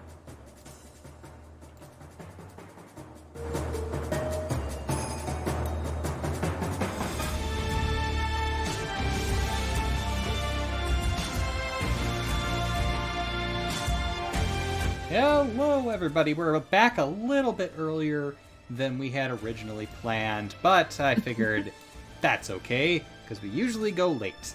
While we're waiting for everybody else who is not part of our cast to get their drinks and food and snacks, I would like to make a correction from the previous week when I said that it takes a full day to heal back the resting that you did previously.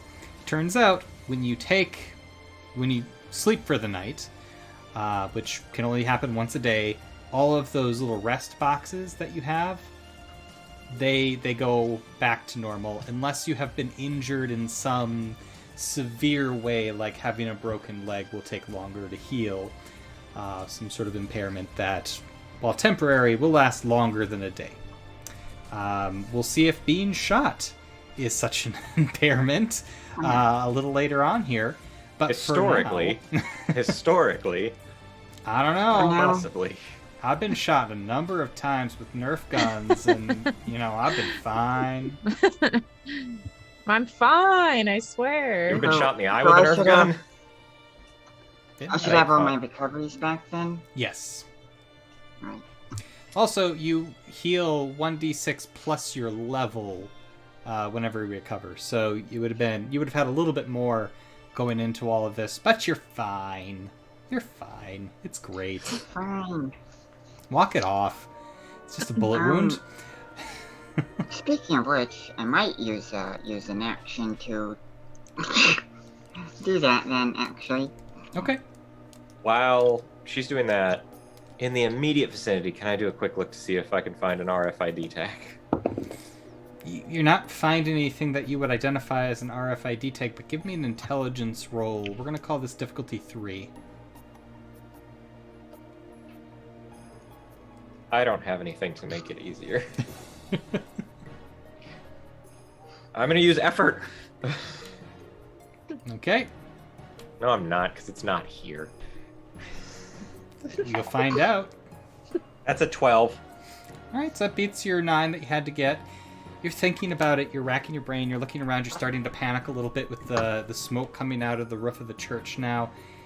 And then you remember something from your history class, this offhanded remark that some credit cards used to have RFID tags in them. You kind of put two and two together that that's a credit card reader. I immediately turn to Nell and Quinn, and in a very serious tone, I need you both to get as far away from here as you possibly can. Just us two, or nobody else? This place is about to be on fire. We can't wait for military or anybody else to get here, and we can't take that bomb outside without deactivating it. So, myself and Isaac, or myself, I don't know, are going to have to try and disarm it. And if we fail, it will explode. There's no reason for you two to die here. Get as far away as you can, and I just take off into the basement. Okay. You head back with the credit cards firmly in hand. Quinn, Nell, what do you do? Wait, he's gonna... I grab Quinn and drag her out, and we run away. Okay. So you get to the road. The other side of that is the forest where those goblins vanished into. Where do you go? How much is the forest on fire? No. Then I'm probably gonna drag Quinn into the forest. Okay. Because the road is where the soldiers will be coming from. Yep. So you hide in the woods off the road? Yeah. Yes. Sorry, my nose is freaking Take out. cover. As you are taking cover, you hear this droning buzz overhead. You look up as a single-wing airplane buzzes over the top of the church very low. It looks to be... You're not entirely sure what kind of plane. You're not really familiar with aeronautics. But you have seen this particular plane before. This is the plane that Isaac's father flies to crop dust the farms. It is definitely from Newcastle. Inside, Corin, you get downstairs. Isaac, what have you been doing this I've direction? just been investigating. He's disarmed the bomb. I wish. He figured it out. No, I would have been just analyzing the wires and the mechanism, seeing if I can find any sort of means of determining anything. There are no wires. Everything seems to be self-contained inside the grapefruit-sized ball with that glowing indicator light. Can I tell if it's magic? It's not plugged into anything. It has to have a power source of some kind. It's possible it's magic. Which probably sparks your interest in it even more. Do you pick it up? I don't touch it. Okay. I just examine it as close as I can without touching it. Without touching it or taking it apart, it's very difficult to get a grip on what this is. Then you start to smell smoke just as Corin enters the room. So long story short, the building's about to be on fire. So Of our course. plan to wait is no good. This bomb has to be deactivated right now. I pull out the credit cards and I go, I think I figured it out. All right, I hold my hands out and let's start swiping. I only have how many credit cards? Like two? 2. Two? Let's try one. So there's no swipe, it's just kind Yeah, of a tap. tap thing. You take that Apple one, Pay. And you shout Apple Pay as you tap No, I it against don't. the- Why would I know what that It was is? written in the books that in the past It's on the card. It people would says it on the shout. card. History books It's the Says it on the card. incantation. that catalog the old Twitter accounts. Shout It's Apple the- Pay. Incantation for the spell. Yeah. In the ancient files of the TikToks.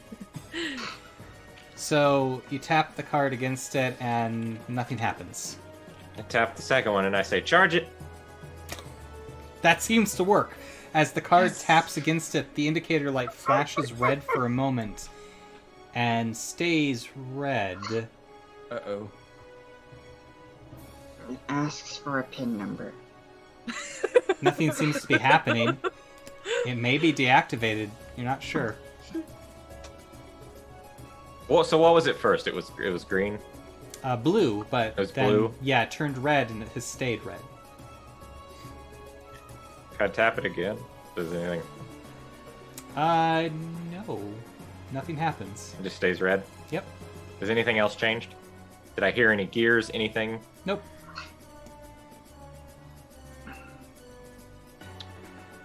Try the other one. I tried the other way. It didn't do anything. All right, then. I think it's deactivated. Isaac, why don't you get out of here? I'm not going anywhere with this until we get this thing cleared out. And Isaac goes in and tries to. Now, how is the bomb connected to the twins? Yeah, I was about to say, how is it connected? Because we want to do this carefully. This thing seems to be attached to a single length of chain, very thick gauged chain, that's attached to shackles around their ankles. The chain runs through the middle where it would be connected to the ground. This device is sort of mounted over the top of that. Almost like a lock. So does it look like there's any way to like undo it or anything, or does it literally just have to be picked? It has to be picked up. It would seem you have to pick it up. All right, I'm gonna pick it up. Any last words, buddy? We had a good run. That we did, and I lift it up. So, as you go, you extend your hand down, grab onto the orb. The twins are both kind of cowering as far away from it as they can, not able to go very far because of the shackles. Isaac stands behind you as you quickly pull it up, and it detaches the chains from the grounding. They are freed. You What do I hear have in my something- hand? You have a bomb in your hand. What's in the thing that I pulled it out of? What's in? There was, it was essentially holding in place a pin in the ground that had no top, that they slid the chain links over the top of and then clamped this on top of it to prevent any escape attempts. So I have a bomb in my hand. Yes. Does it seem like it's deactivated? You get the impression that if it hadn't been, you'd be dead right now.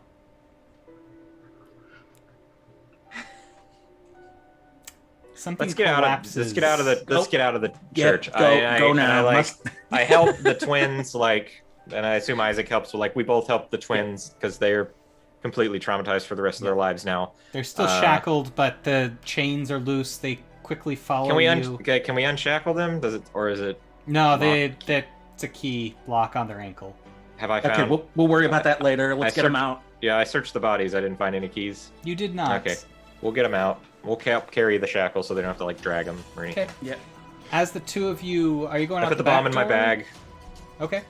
You going out the back door or the front door? Back door, I'm guessing. Way we came in. Okay, so you quickly make a beeline for the back door. Meanwhile, Nell and Quinn, you two are huddled in the woods. The church is starting to smoke a lot more. There's a long period with no sound. Where are they? I'm not entirely sure. And then you hear a twig snap behind you. Two goblins armed with short spears jump out at you. Each of you make a speed defense roll, please. Difficulty of 4. Shit.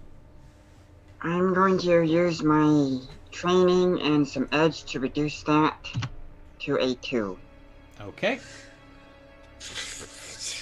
I got nothing. That would reduce. 16.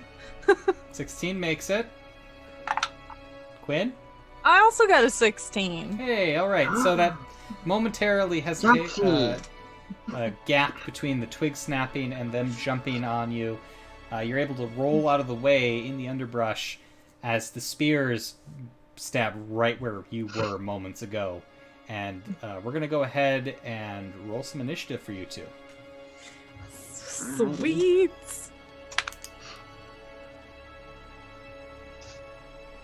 I've got training, and I'm going to use my danger sense as well. Okay. So that's reducing it by 2. I don't know what the difficulty is. You don't. Oh. You just roll the die and let me know what it is. 6. Okay, so that is going to be... And Quinn? 9. So you both go before the goblins go. So what would you like to do? Golly.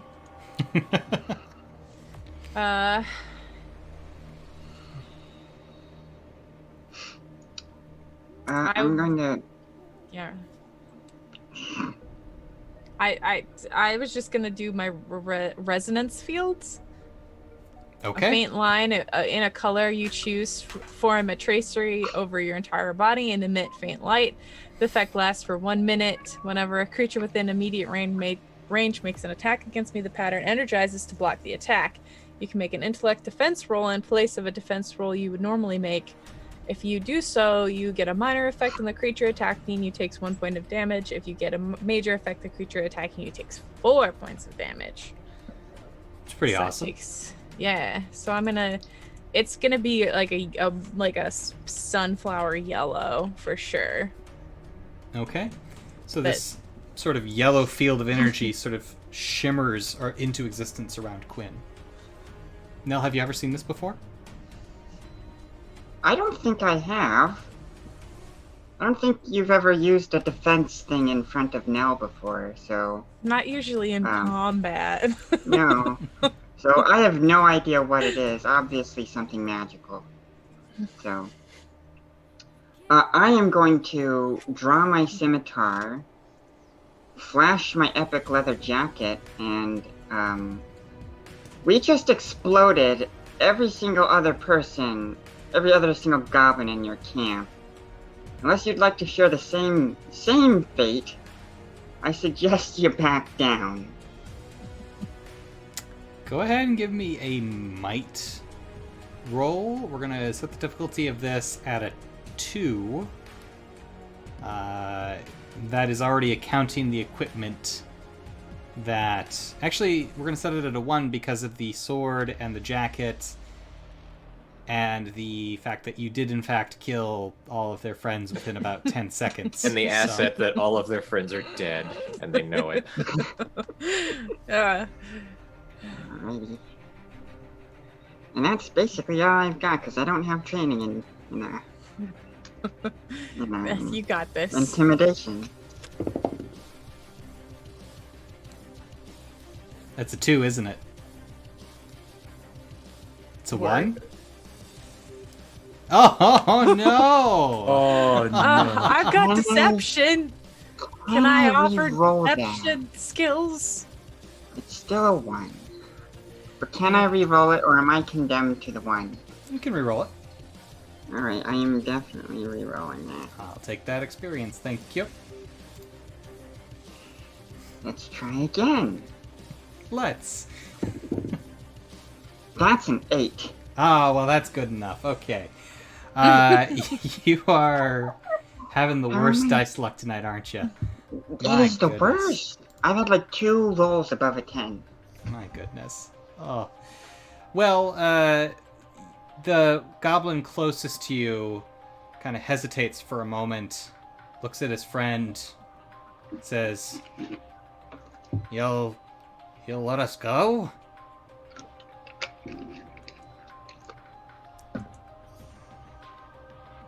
Do you respond?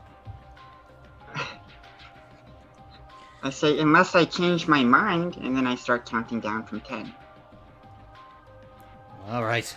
They quickly hurry out into the road. As you kind of track their movement out onto the pavement, they're watching you very closely. Flames are beginning to rise up from the roof of the church, which now partially collapses inward, buckling under the strain. And as they are watching you and starting to head to the east, you hear the unmistakable sound of an engine that you didn't hear until now over the sound of the blaze from the church as a truck quickly slams into the two goblins, running them over. I see my summon truck ability works. Corin, Isaac, you are rounding the side of the church with the twins as you see a couple of trucks pull up and Castle Guard pile out the back. Point of business. While we're walking, before we saw the trucks, I make sure to break the fully automatic weapon down so that it can fit in my bag. It's going to take you a moment to do that, especially because you're not familiar with this gun. That's fine. Okay. So you pause by the burning church. Yeah. We're outside. Okay. A lot of smoke, but yep, you're able to... It takes a moment. Isaac, it's been a rough day. John, does Isaac wait? Sorry, my dog is barking upstairs. Ah. So I didn't want it to catch up on Mike. That's okay. Dogs are always welcome here. Yeah. He's just got an opinion. Cats, on the other hand. I want to break this down so I can put it in my bag really quick. Just hang on. Can I assist him in any way? You are not able to assist him in this. All right. I take a quick peek and see if it's safe to take the twins. As you're kind of watching, you see two goblins emerge from the woods, and moments later, that truck slam into them. No more goblins, as about a dozen castle guard quickly exit, and they spot you, several of them rushing towards your position. Nell and Quinn, several more have spotted you in the woods and are coming towards you. Their weapons are drawn.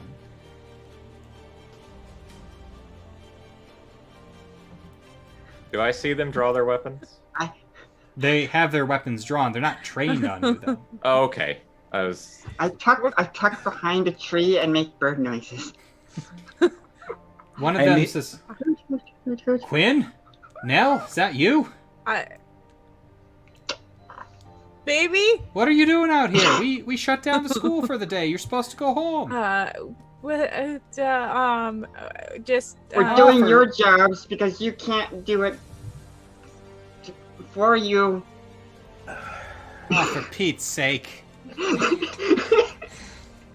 As this delightful conversation's happening in the woods, Corin and Isaac, Corin, you get that gun collapsed very quickly and quickly put into your bag. Just as the guards get to your position, I pull out, to make it look like this is what I was doing all along, I pull out that bomb. Okay. Come on, we gotta get away from the church. No kidding. And I run up and I go, this is a bomb. What? I don't know how much clearer to make that.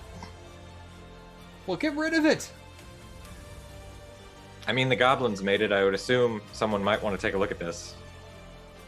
I've deactivated it for now. We just don't want it to go off. Okay. Give it to me. Actually, here. He kind of waves you a little bit away from the church into the graveyard where there is a pretty undisturbed grave marker, a lot of tall grass around it.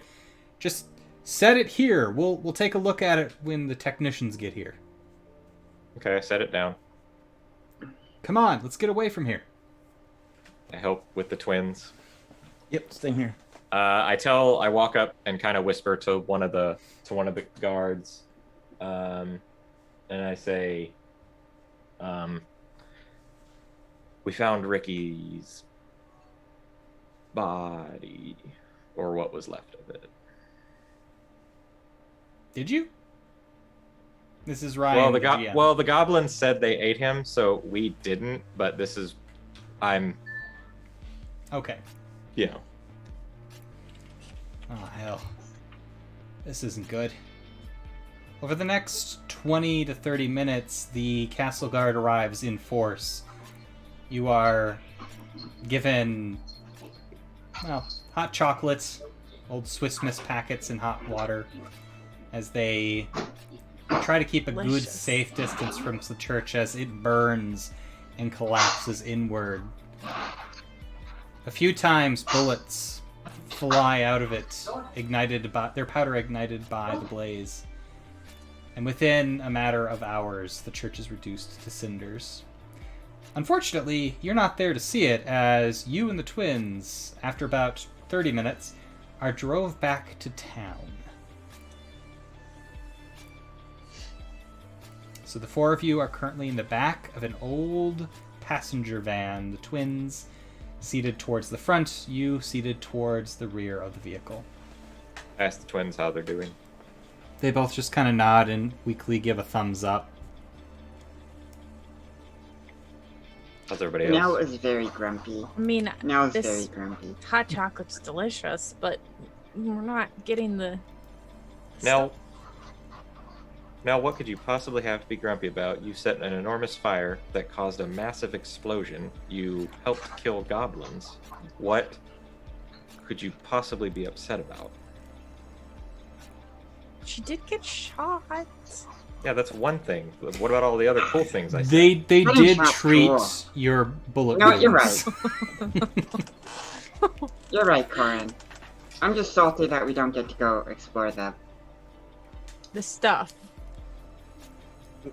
You know, Yeah. the thing. The two not like it's guards going that are anywhere. We didn't escorting get you to do back. that. There's two guards escorting you back, the driver and the guy in the passenger seat, and they are not paying attention to you whatsoever. Maybe another The day. twins could be listening though.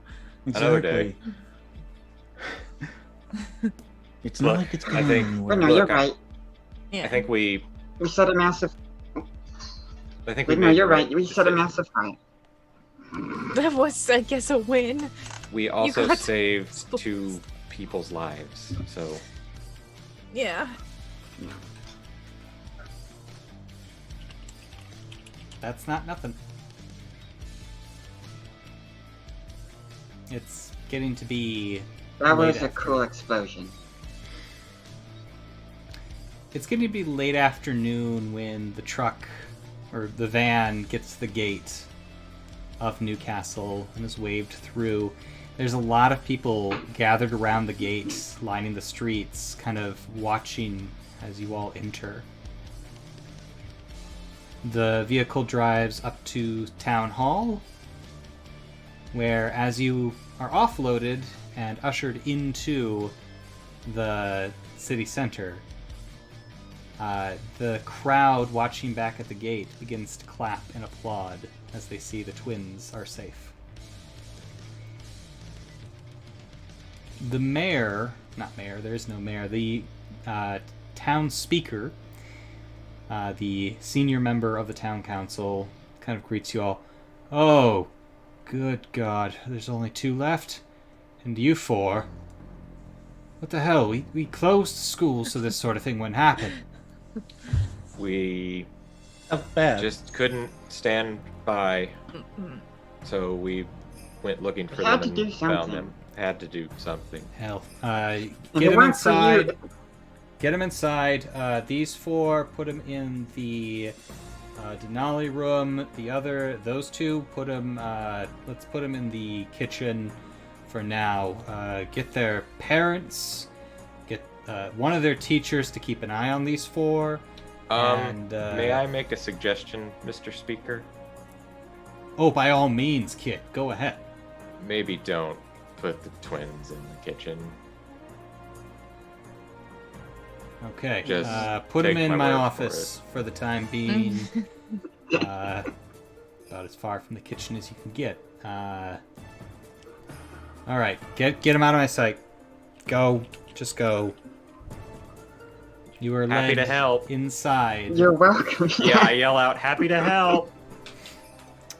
You are not disarmed, but the guards are standing outside of the Denali room, a pretty nice-looking conference room with a long 16-foot table, very comfortable chairs, and a fireplace. There are windows on either side of the room, one overlooking the front of the building, one overlooking the back, and there seems to be a small crowd gathering outside. But you are alone. I'm gonna open the back window. Okay. It's about a 30-foot drop. I have a 50-foot rope. We're not being watched yet? Nope. Are you going to try to escape? Well, they said they're bringing our parents, and I'm going to look to the rest of the group to see if they... I'm just going to sort of gesture with the rope. Yeah, nope. Isaac wants nothing to do with this. You got a problem with being hailed as a hero now? I have a problem with meeting my dad in 2 seconds. You're gonna meet. You can either meet your dad. In 2 meeting seconds. your dad any later is gonna be better. Is the plan to just run away from home now?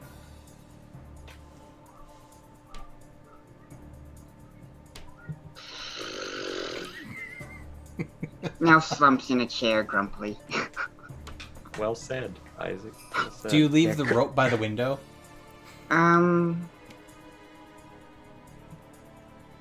No, she's gonna keep the rope on her. Look, now I'm not looking any forward to seeing my dad, but I know I can't run from him, so. Why do you guys have to be so right? It's the one thing I was given. Yeah. I think it's about time for those snacks. Yeah. Agreed. I absolutely pull out some snacks and hand them, let you pick from the bag. I just take some and start Twinkie? scarfing. You're all able to rest for a moment here, catch your breath, kind of play over the events of the last 5 hours in your head, and realize you could have died. You could have died very easily. 2 of you got shot. I mean, this was probably the most dangerous or second most dangerous thing you've ever done. This is the coolest thing we've ever done. It's been a day. Quinn, your mom is the first to arrive. As she is ushered in, the conversation that you four were having goes silent. She puts a hand over her mouth and then rushes forward and just scoops you up in a big, big warm hug. Hug. She'll just hug her mom. She might even cry a little because she got hurt. As she kind of squeezes you, that place where you got shot, there's a twinge of pain. And she realizes you've been oh my gosh, baby, you've been hurt. It's fine. No. Oh, we gotta get a doctor. Why is there not a doctor in here? She shouts out into the hallway. Right. Go get a doctor, now.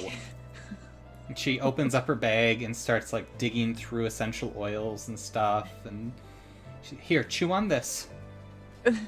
What is? It's willow bark. Just chew on the willow bark, sweetie. She'll just be the little tears streaming down her face because she didn't know it hurt so bad.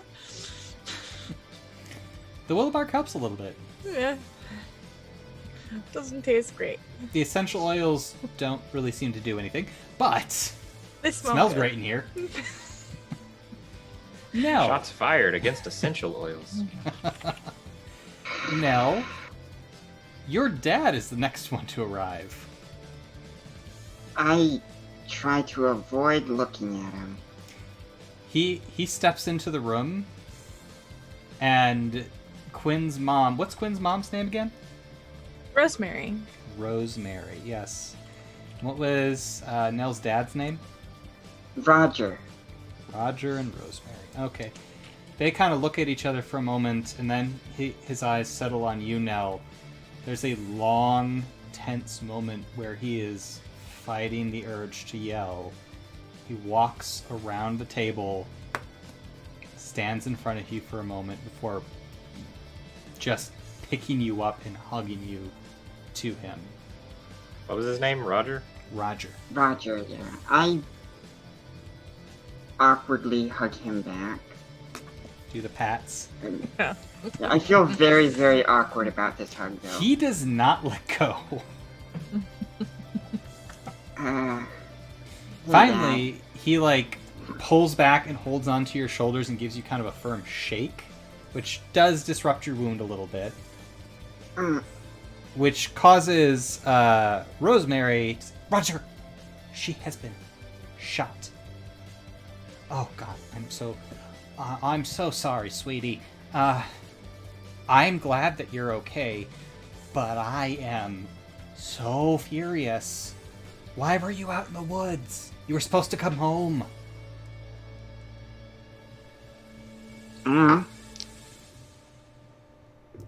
We're That's your answer? You don't know? What do you want? What do you want me to say? Rosemary, once again, Roger. She's fine. We will talk about this when we get home. Can't ground you because apparently the four of you are big damn heroes now.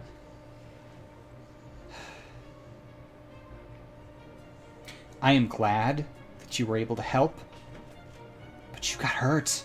You can't do those things. You can't take those kind of risks. Now, you're all I got left. Mom took those kind of risks. And look where she is. I didn't mean that. I just... Yeah, sure. Sure thing, Roger. I'm gonna go sulk by the window. He just kind of slumps down in a chair. There's kind of an awkward calm that fills the room. As a few moments later, the doors are opened for the last two parents to arrive. As Isaac's father, which I believe is David? Let me double check. Yep, David. Ran out of ink in pen. Okay. You're gonna start carving your own pencils over there? Yes. David, and then Corin's father's name was? Kairn. Kairn. So David and Karen walk into the room. Cairn. Walk into... Why can't be a normal name. Nope. Can't be Fred. Cairn. Fantasy tabletop role playing game. No, it's not gonna be a normal name. Set in Minnesota. Okay. I'm So- a dragonkin. Fair enough. So, General Cairn and Lieutenant David walk into the chamber as the two guards guarding the entrance to the room both salute them. The general just kind of levels a gaze on you, Corin, as David rushes over to Isaac. Are you all right, son? Yeah, Dad, I'm okay. Oh, gee whiz. I was so worried. I saw the fire while I was up conducting some aerial reconnaissance. I didn't know you were there. I would have probably just tried to land the plane on the road. It's okay, Dad. We're all right. Rosemary pipes up. They are not all right. Two of them got shot.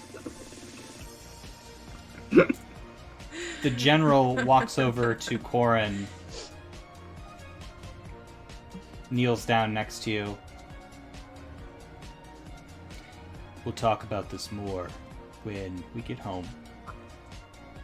But I want you to know, before your mother sees you back at Pine Guard, and he is whispering this to you, not wanting the other parents to hear, I am very proud of you. He kind of claps a hand on your shoulder and gives it a slight squeeze, but you are so grounded. I don't even hear that part. I'm just like, I kind of stammer and whisper back to him, and I go, do we hug? How do we do? We'll talk about it. We'll talk about it later. He kind of shakes his head. We'll talk about it. We'll figure it out later. Sorry. Assembled friends and family. I've arranged for transport to take you home this evening. We will discuss, I believe, as a group tomorrow what actions to take. If everybody would meet back here, not you four, he points to each of the kids. For adults, we'll meet to discuss what should be done in this situation. You did save 2 lives, but you also broke the rules. There have to be consequences for that sort of thing. And the 2 of you still need to see a doctor. Fortunately, best hospital in the community is back at Breadseed.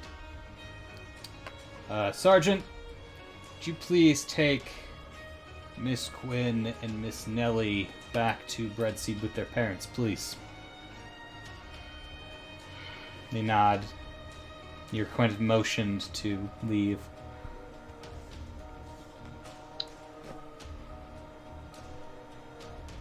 I'll like grab my things and continue chewing on the bark as I go. There's almost none left at this point.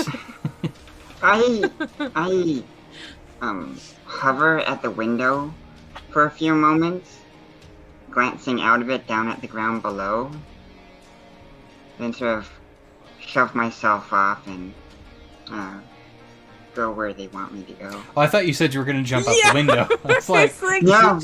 Okay. She can't. She thinks about it for a moment, though. Okay. Alright, so the 4 of you leave the room as David kind of turns to the general and says, Sir, if it's all right, I would really like to take Isaac home. We can walk. We're just a few blocks away. General nods.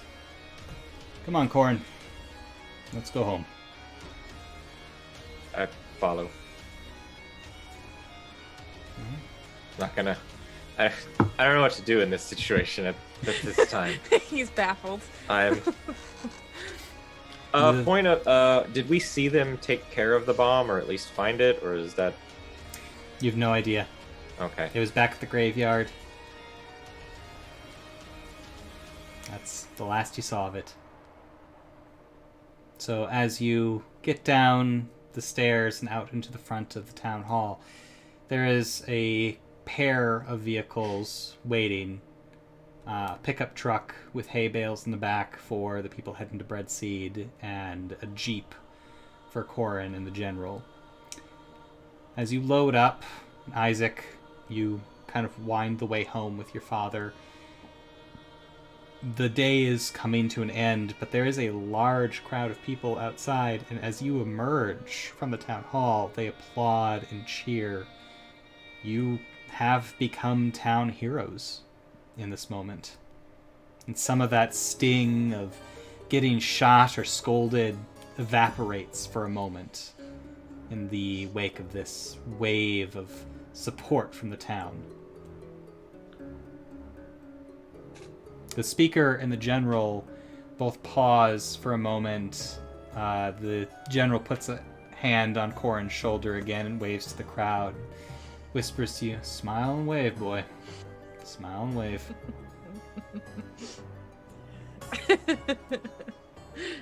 Come on, let's go home. Sir. As each of you reach your homes, if you have other parents, they are there to scream at you for being so foolish, but also hug you and hold you and make sure that you're okay. Quinn and Nell, you both get to see the doctor. They remove the bullet that each of you were currently carrying, stitch up the wounds. It's going to be a little tender for a while, but it will heal in time. Nell? I'd like to ask if I can keep the bullet. Yeah, absolutely. They ask Quinn if she wants to keep the bullet. Yeah, I'll keep it. Right. Your mom does not like that one bit. On the way home, in what I can only imagine is the most tense and uncomfortable silence on this earth between my father and I do ask, did they take care of the explosive? Oh, yeah, that IED? Yeah, they... When he says IED, I go, God, of course that's what it was. Yeah, they were able to disarm it. It was already disarmed. Yeah, RFID tag. I found some credit cards on one of the goblins. I was able to disarm it. You disarmed it? I thought Isaac had. Isaac helped. We both we both looked at it. We figured out it was an RFID reader, and when I went looking for the tags, I found credit cards, and I remembered something from history class about those being able to be used for that purpose. Smart. Very, very astute. I'll be honest, I'm a little worried the goblins were able to rig something like this up. Do you know how many there were? Funny story. We actually captured one at the beginning. Or not so much captured. I don't know how to say this with everything I've been taught about goblins. We actually couldn't have saved those two without the help of one of them. There's a long, quiet moment where the only sound is the scratchy, worn-out tape that your dad keeps in the tape deck. The loop of Freebird playing ad nauseum every single car ride you've ever taken with the man. And as this moment of silence passes, even as he's driving down the road, you look over and you see that he's kind of giving you a very dubious look. He finally says, be that as it may, I would keep that out of your official report. Whatever happened, yeah, it's weird that they were able to rig something so complex up. We're looking into it. I meant it. I'm proud of you.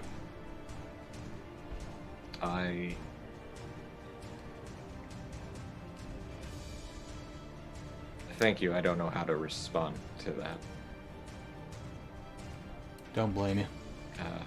I didn't do it to be heroes. You know me, I don't particularly like putting forth much effort, as you've told me time and time again. I believe I have said something to that effect a few times, yes. But I wasn't going to walk away while the twins were in danger. You know why that is? I don't. If I can help people not die, I will. It's because you're my son. It's a special trait passed down from you to I. It's just the same way when I was your age. Maybe a bit more motivated, but, Does that mean Mom would slaughter an entire town if given the choice? You know, sometimes I wonder. He kind of smiles. Oh, this is gonna suck. Oh, yeah. I'll do I my kind of laugh best, and I go, but... I never thought you'd be, never thought I'd be more scared of Mom's reaction than yours. Well, what I heard your grandma's staying with her, that'll cool her down a little bit, but... Yeah, this is gonna suck. I'm not gonna sugarcoat it for you. Also, you should know those goblins had fully automatic rifles. Really? Yeah. Also not good. Well, hopefully it was an isolated incident. We won't see any more of them. As the night passes, you arrive at Pine Guard to, in fact, yes, a furious but loving mother, and a very, very proud grandmother who just wants to hear the whole story. I happily tell it to my grandmother I feel like anytime I start to get any kind of excitement at all, my mother probably like hits me on the head or something for being excited about it. Meanwhile, back in Breadseed, Nell and Quinn, you are escorted back after seeing the doctor. It is night, and you are escorted back to your homes. Though the town guard is generally not appreciated in Breadseed, they do leave a couple of guards in front of your houses, just in case the goblins come back or something. They're being cautious. They don't know what the situation fully is, and there's still one body unaccounted for. So Quinn. Wait, what's? There's a body unaccounted for? They haven't found Ricky's body. I told did the guy I mentioned? No, they know what you said. Oh, okay. But he was either in the church, which was El Fuego, And collapsed. Yeah, so they're gonna have a bit of time finding the body in there, or they killed him and ate him in the woods somewhere, and they'll probably never find him. Dope. Yeah, good times. I hope Marcus feels like an asshole. We'll see what happens at school the next day. I hope the twins kick his ass. Yeah. Like, Oh, I hope we see it. I'll help them. Right.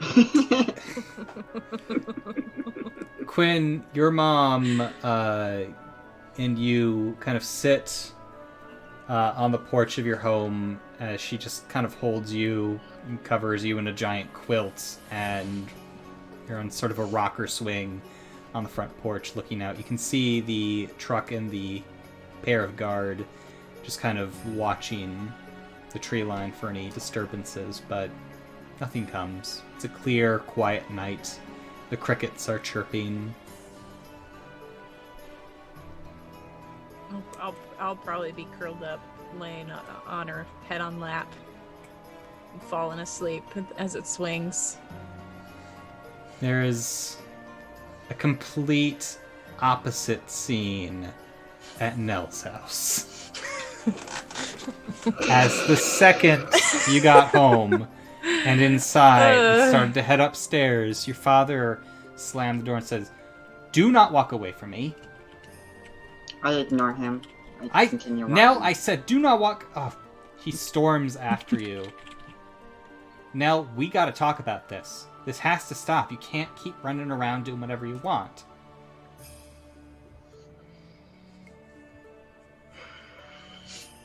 Nell, your mom wouldn't want this for you. She wanted you to be safe, happy. You almost got killed today.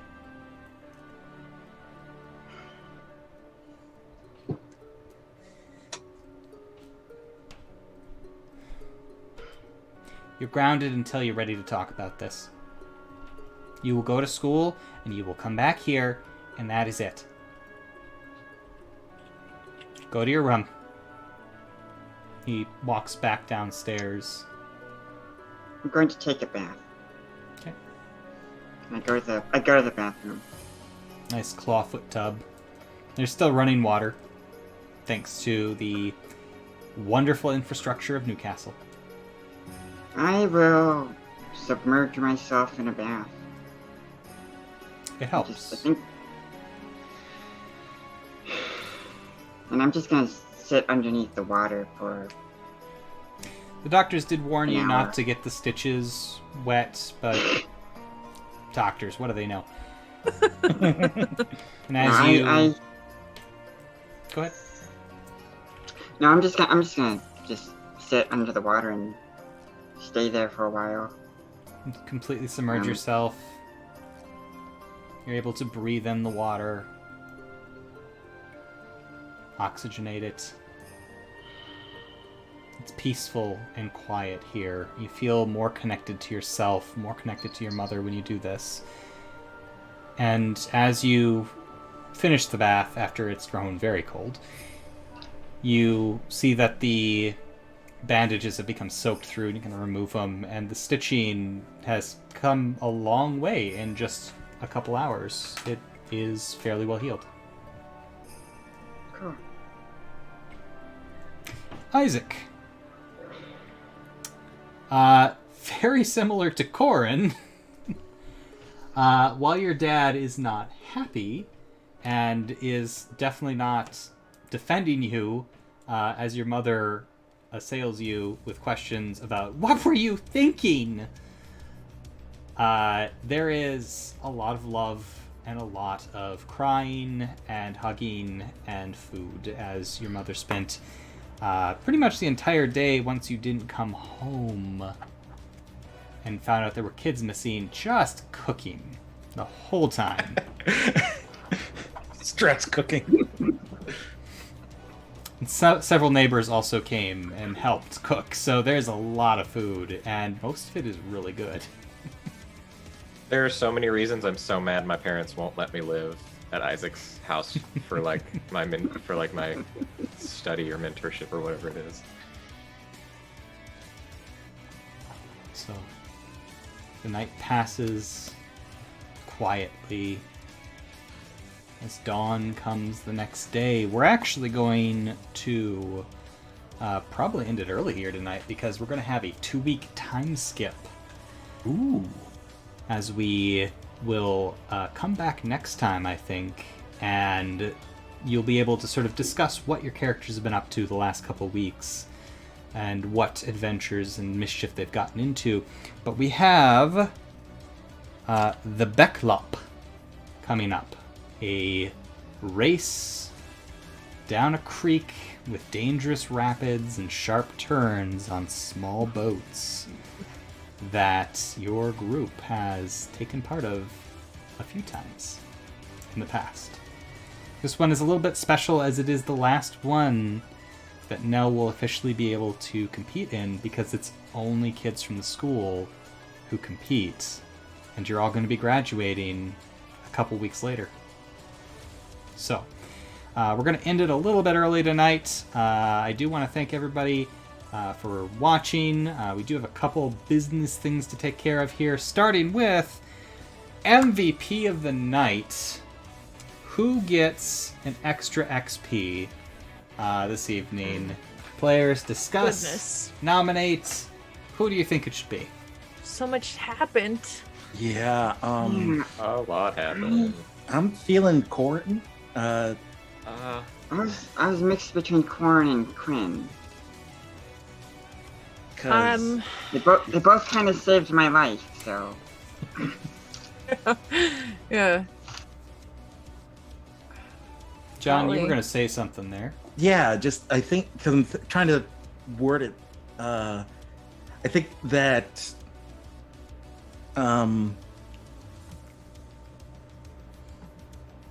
sorry, brain farting. It's okay, it's That late. Tyler, the way he played Corin tonight really what kind of helped us survive between the ideas and the sheer luck of the rolls. Like five goblins out of the way. Yeah. And that Yeah. definitely did not hurt things. Well, I mean, it hurt the No. goblins. Yeah. Hurt them very badly. They didn't feel it. I mean, and then the diffusey, like the bomb thing for Corin, I think puts him top of my list. I'm obviously not going to vote for myself. So I was going I to think say we're all three either. voting for you, though. Well, yes, but I'll say my piece. Yeah, say your piece. I was going to nominate Quinn for the clutch, saving Nell's ass. Decked her. And also the shatter slingshot, which also helped quite a bit. Because that one bit of damage not only killed one, but did a lot to the other goblins to soften them up. So, Weakened them. and has inspired Corin to have a new goal: Well, what is his new goal? shatter enchanted firearm. Okay. But it sounds like the players are agreeing that the most valuable character this evening was Corin. So I believe that Tyler is going to get the bonus XP. You all get Thank you. another XP for rescuing the twins successfully and completing that adventure. And I get to ask, did anybody accomplish any character goals during the session tonight? Personal character goals. I don't think starting so. a fire counts. I don't think so either. No. Unfortunately, Isaac didn't really get a chance to study that bomb to figure out how magical it was, so... I have Never no really- idea what to make of making my father proud. Because I didn't make that a goal because I didn't think it was going to happen. It definitely So- was not a goal. No. I don't. No. Surprise character development. No, I didn't get to work on the car that I'm making, and the new goal, obviously, I haven't got to work on at all yet. So. I mean, I feel like Quinn's goal right now is just to get in that truck, and she has not completed that goal. That has not been something that she's been able to complete, so... Well, I think that actually brings up a good point. Next time, you'll have a couple weeks, but you're definitely grounded for those 2 weeks. So, we'll be coming back just as Well, what about Friday with Philip? What's great? Yeah, we probably you ain't gonna had to make that. cancel that. What's great is my car project is at my job, Yep. Which happens to Boom. be Isaac's house. as is Isaac, where I will be discussing a possible enchantment on weapons. Yep. I will be do you discussing a watch few things with Isaac that has to do with enchanting items for us all, because I think this event woke something up in Corin in a sense of it might be better to be prepared for things instead of taking things so easily all the time. And he kind of had a little bit of an adrenaline rush from it. He's not going to change very much, but he's thinking about some stuff now. Character development. Not a lot, just a little. And a lot of backstory reveal, too. So, yeah, I think that is where we'll end it for this evening. We want to thank all of our players for taking part this evening. We will discuss afterwards what the 2-week time skip will kind of look like and what to prepare for that.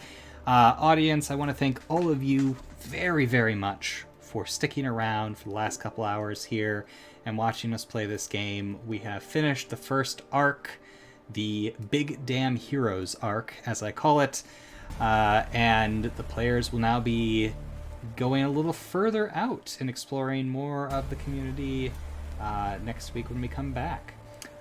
We do not have any shows this weekend because Sunday, when we normally have our shows, is the 4th of July, and a lot of people had plans already, so we're going to take a week off. So our next program will actually be, our next planned program, at least we might have a one-shot meantime, will be this next week. So we hope to see you there, and spread the word. And this episode will be up on our YouTube channel very soon, tomorrow night, actually. And we just got a custom YouTube URL. This is the first time I'm posting this. Let's see if it actually works. So, yeah, it linked. Good.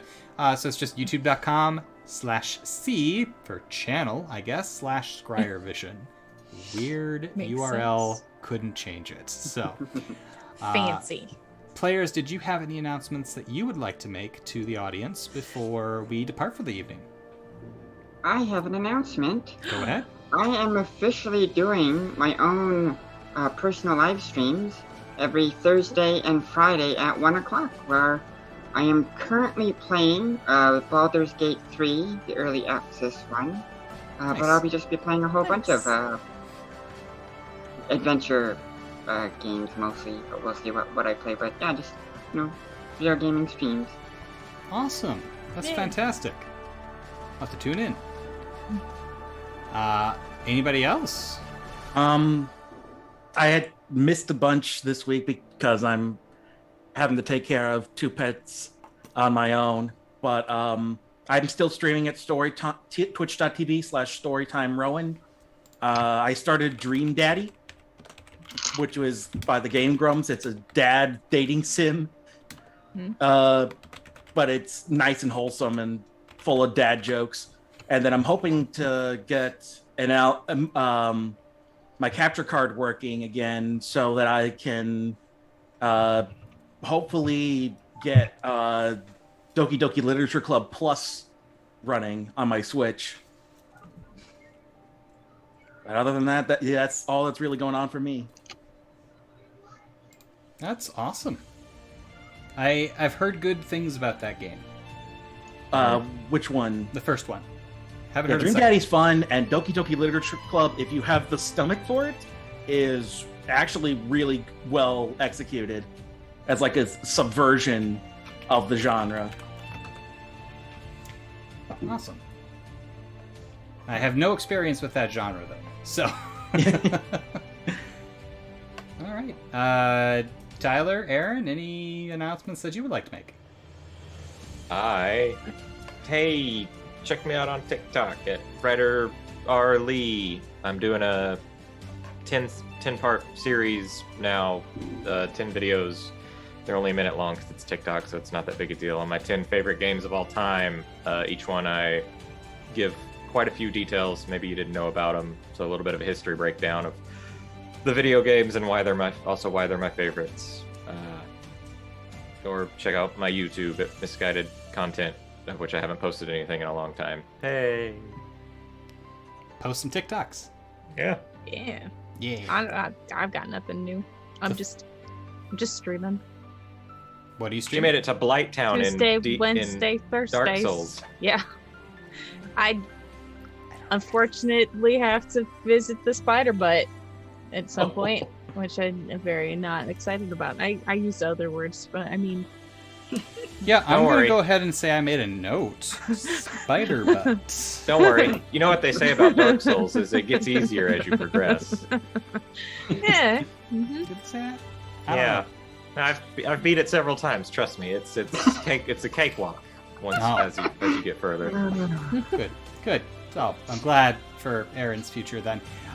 So thank you very much again, everybody, for playing. Thank you for watching. Have a safe and happy and healthy 4th of July, and we will see you next Friday night in the post-apocalypse. Bye! Hey! Bye. Bye bye.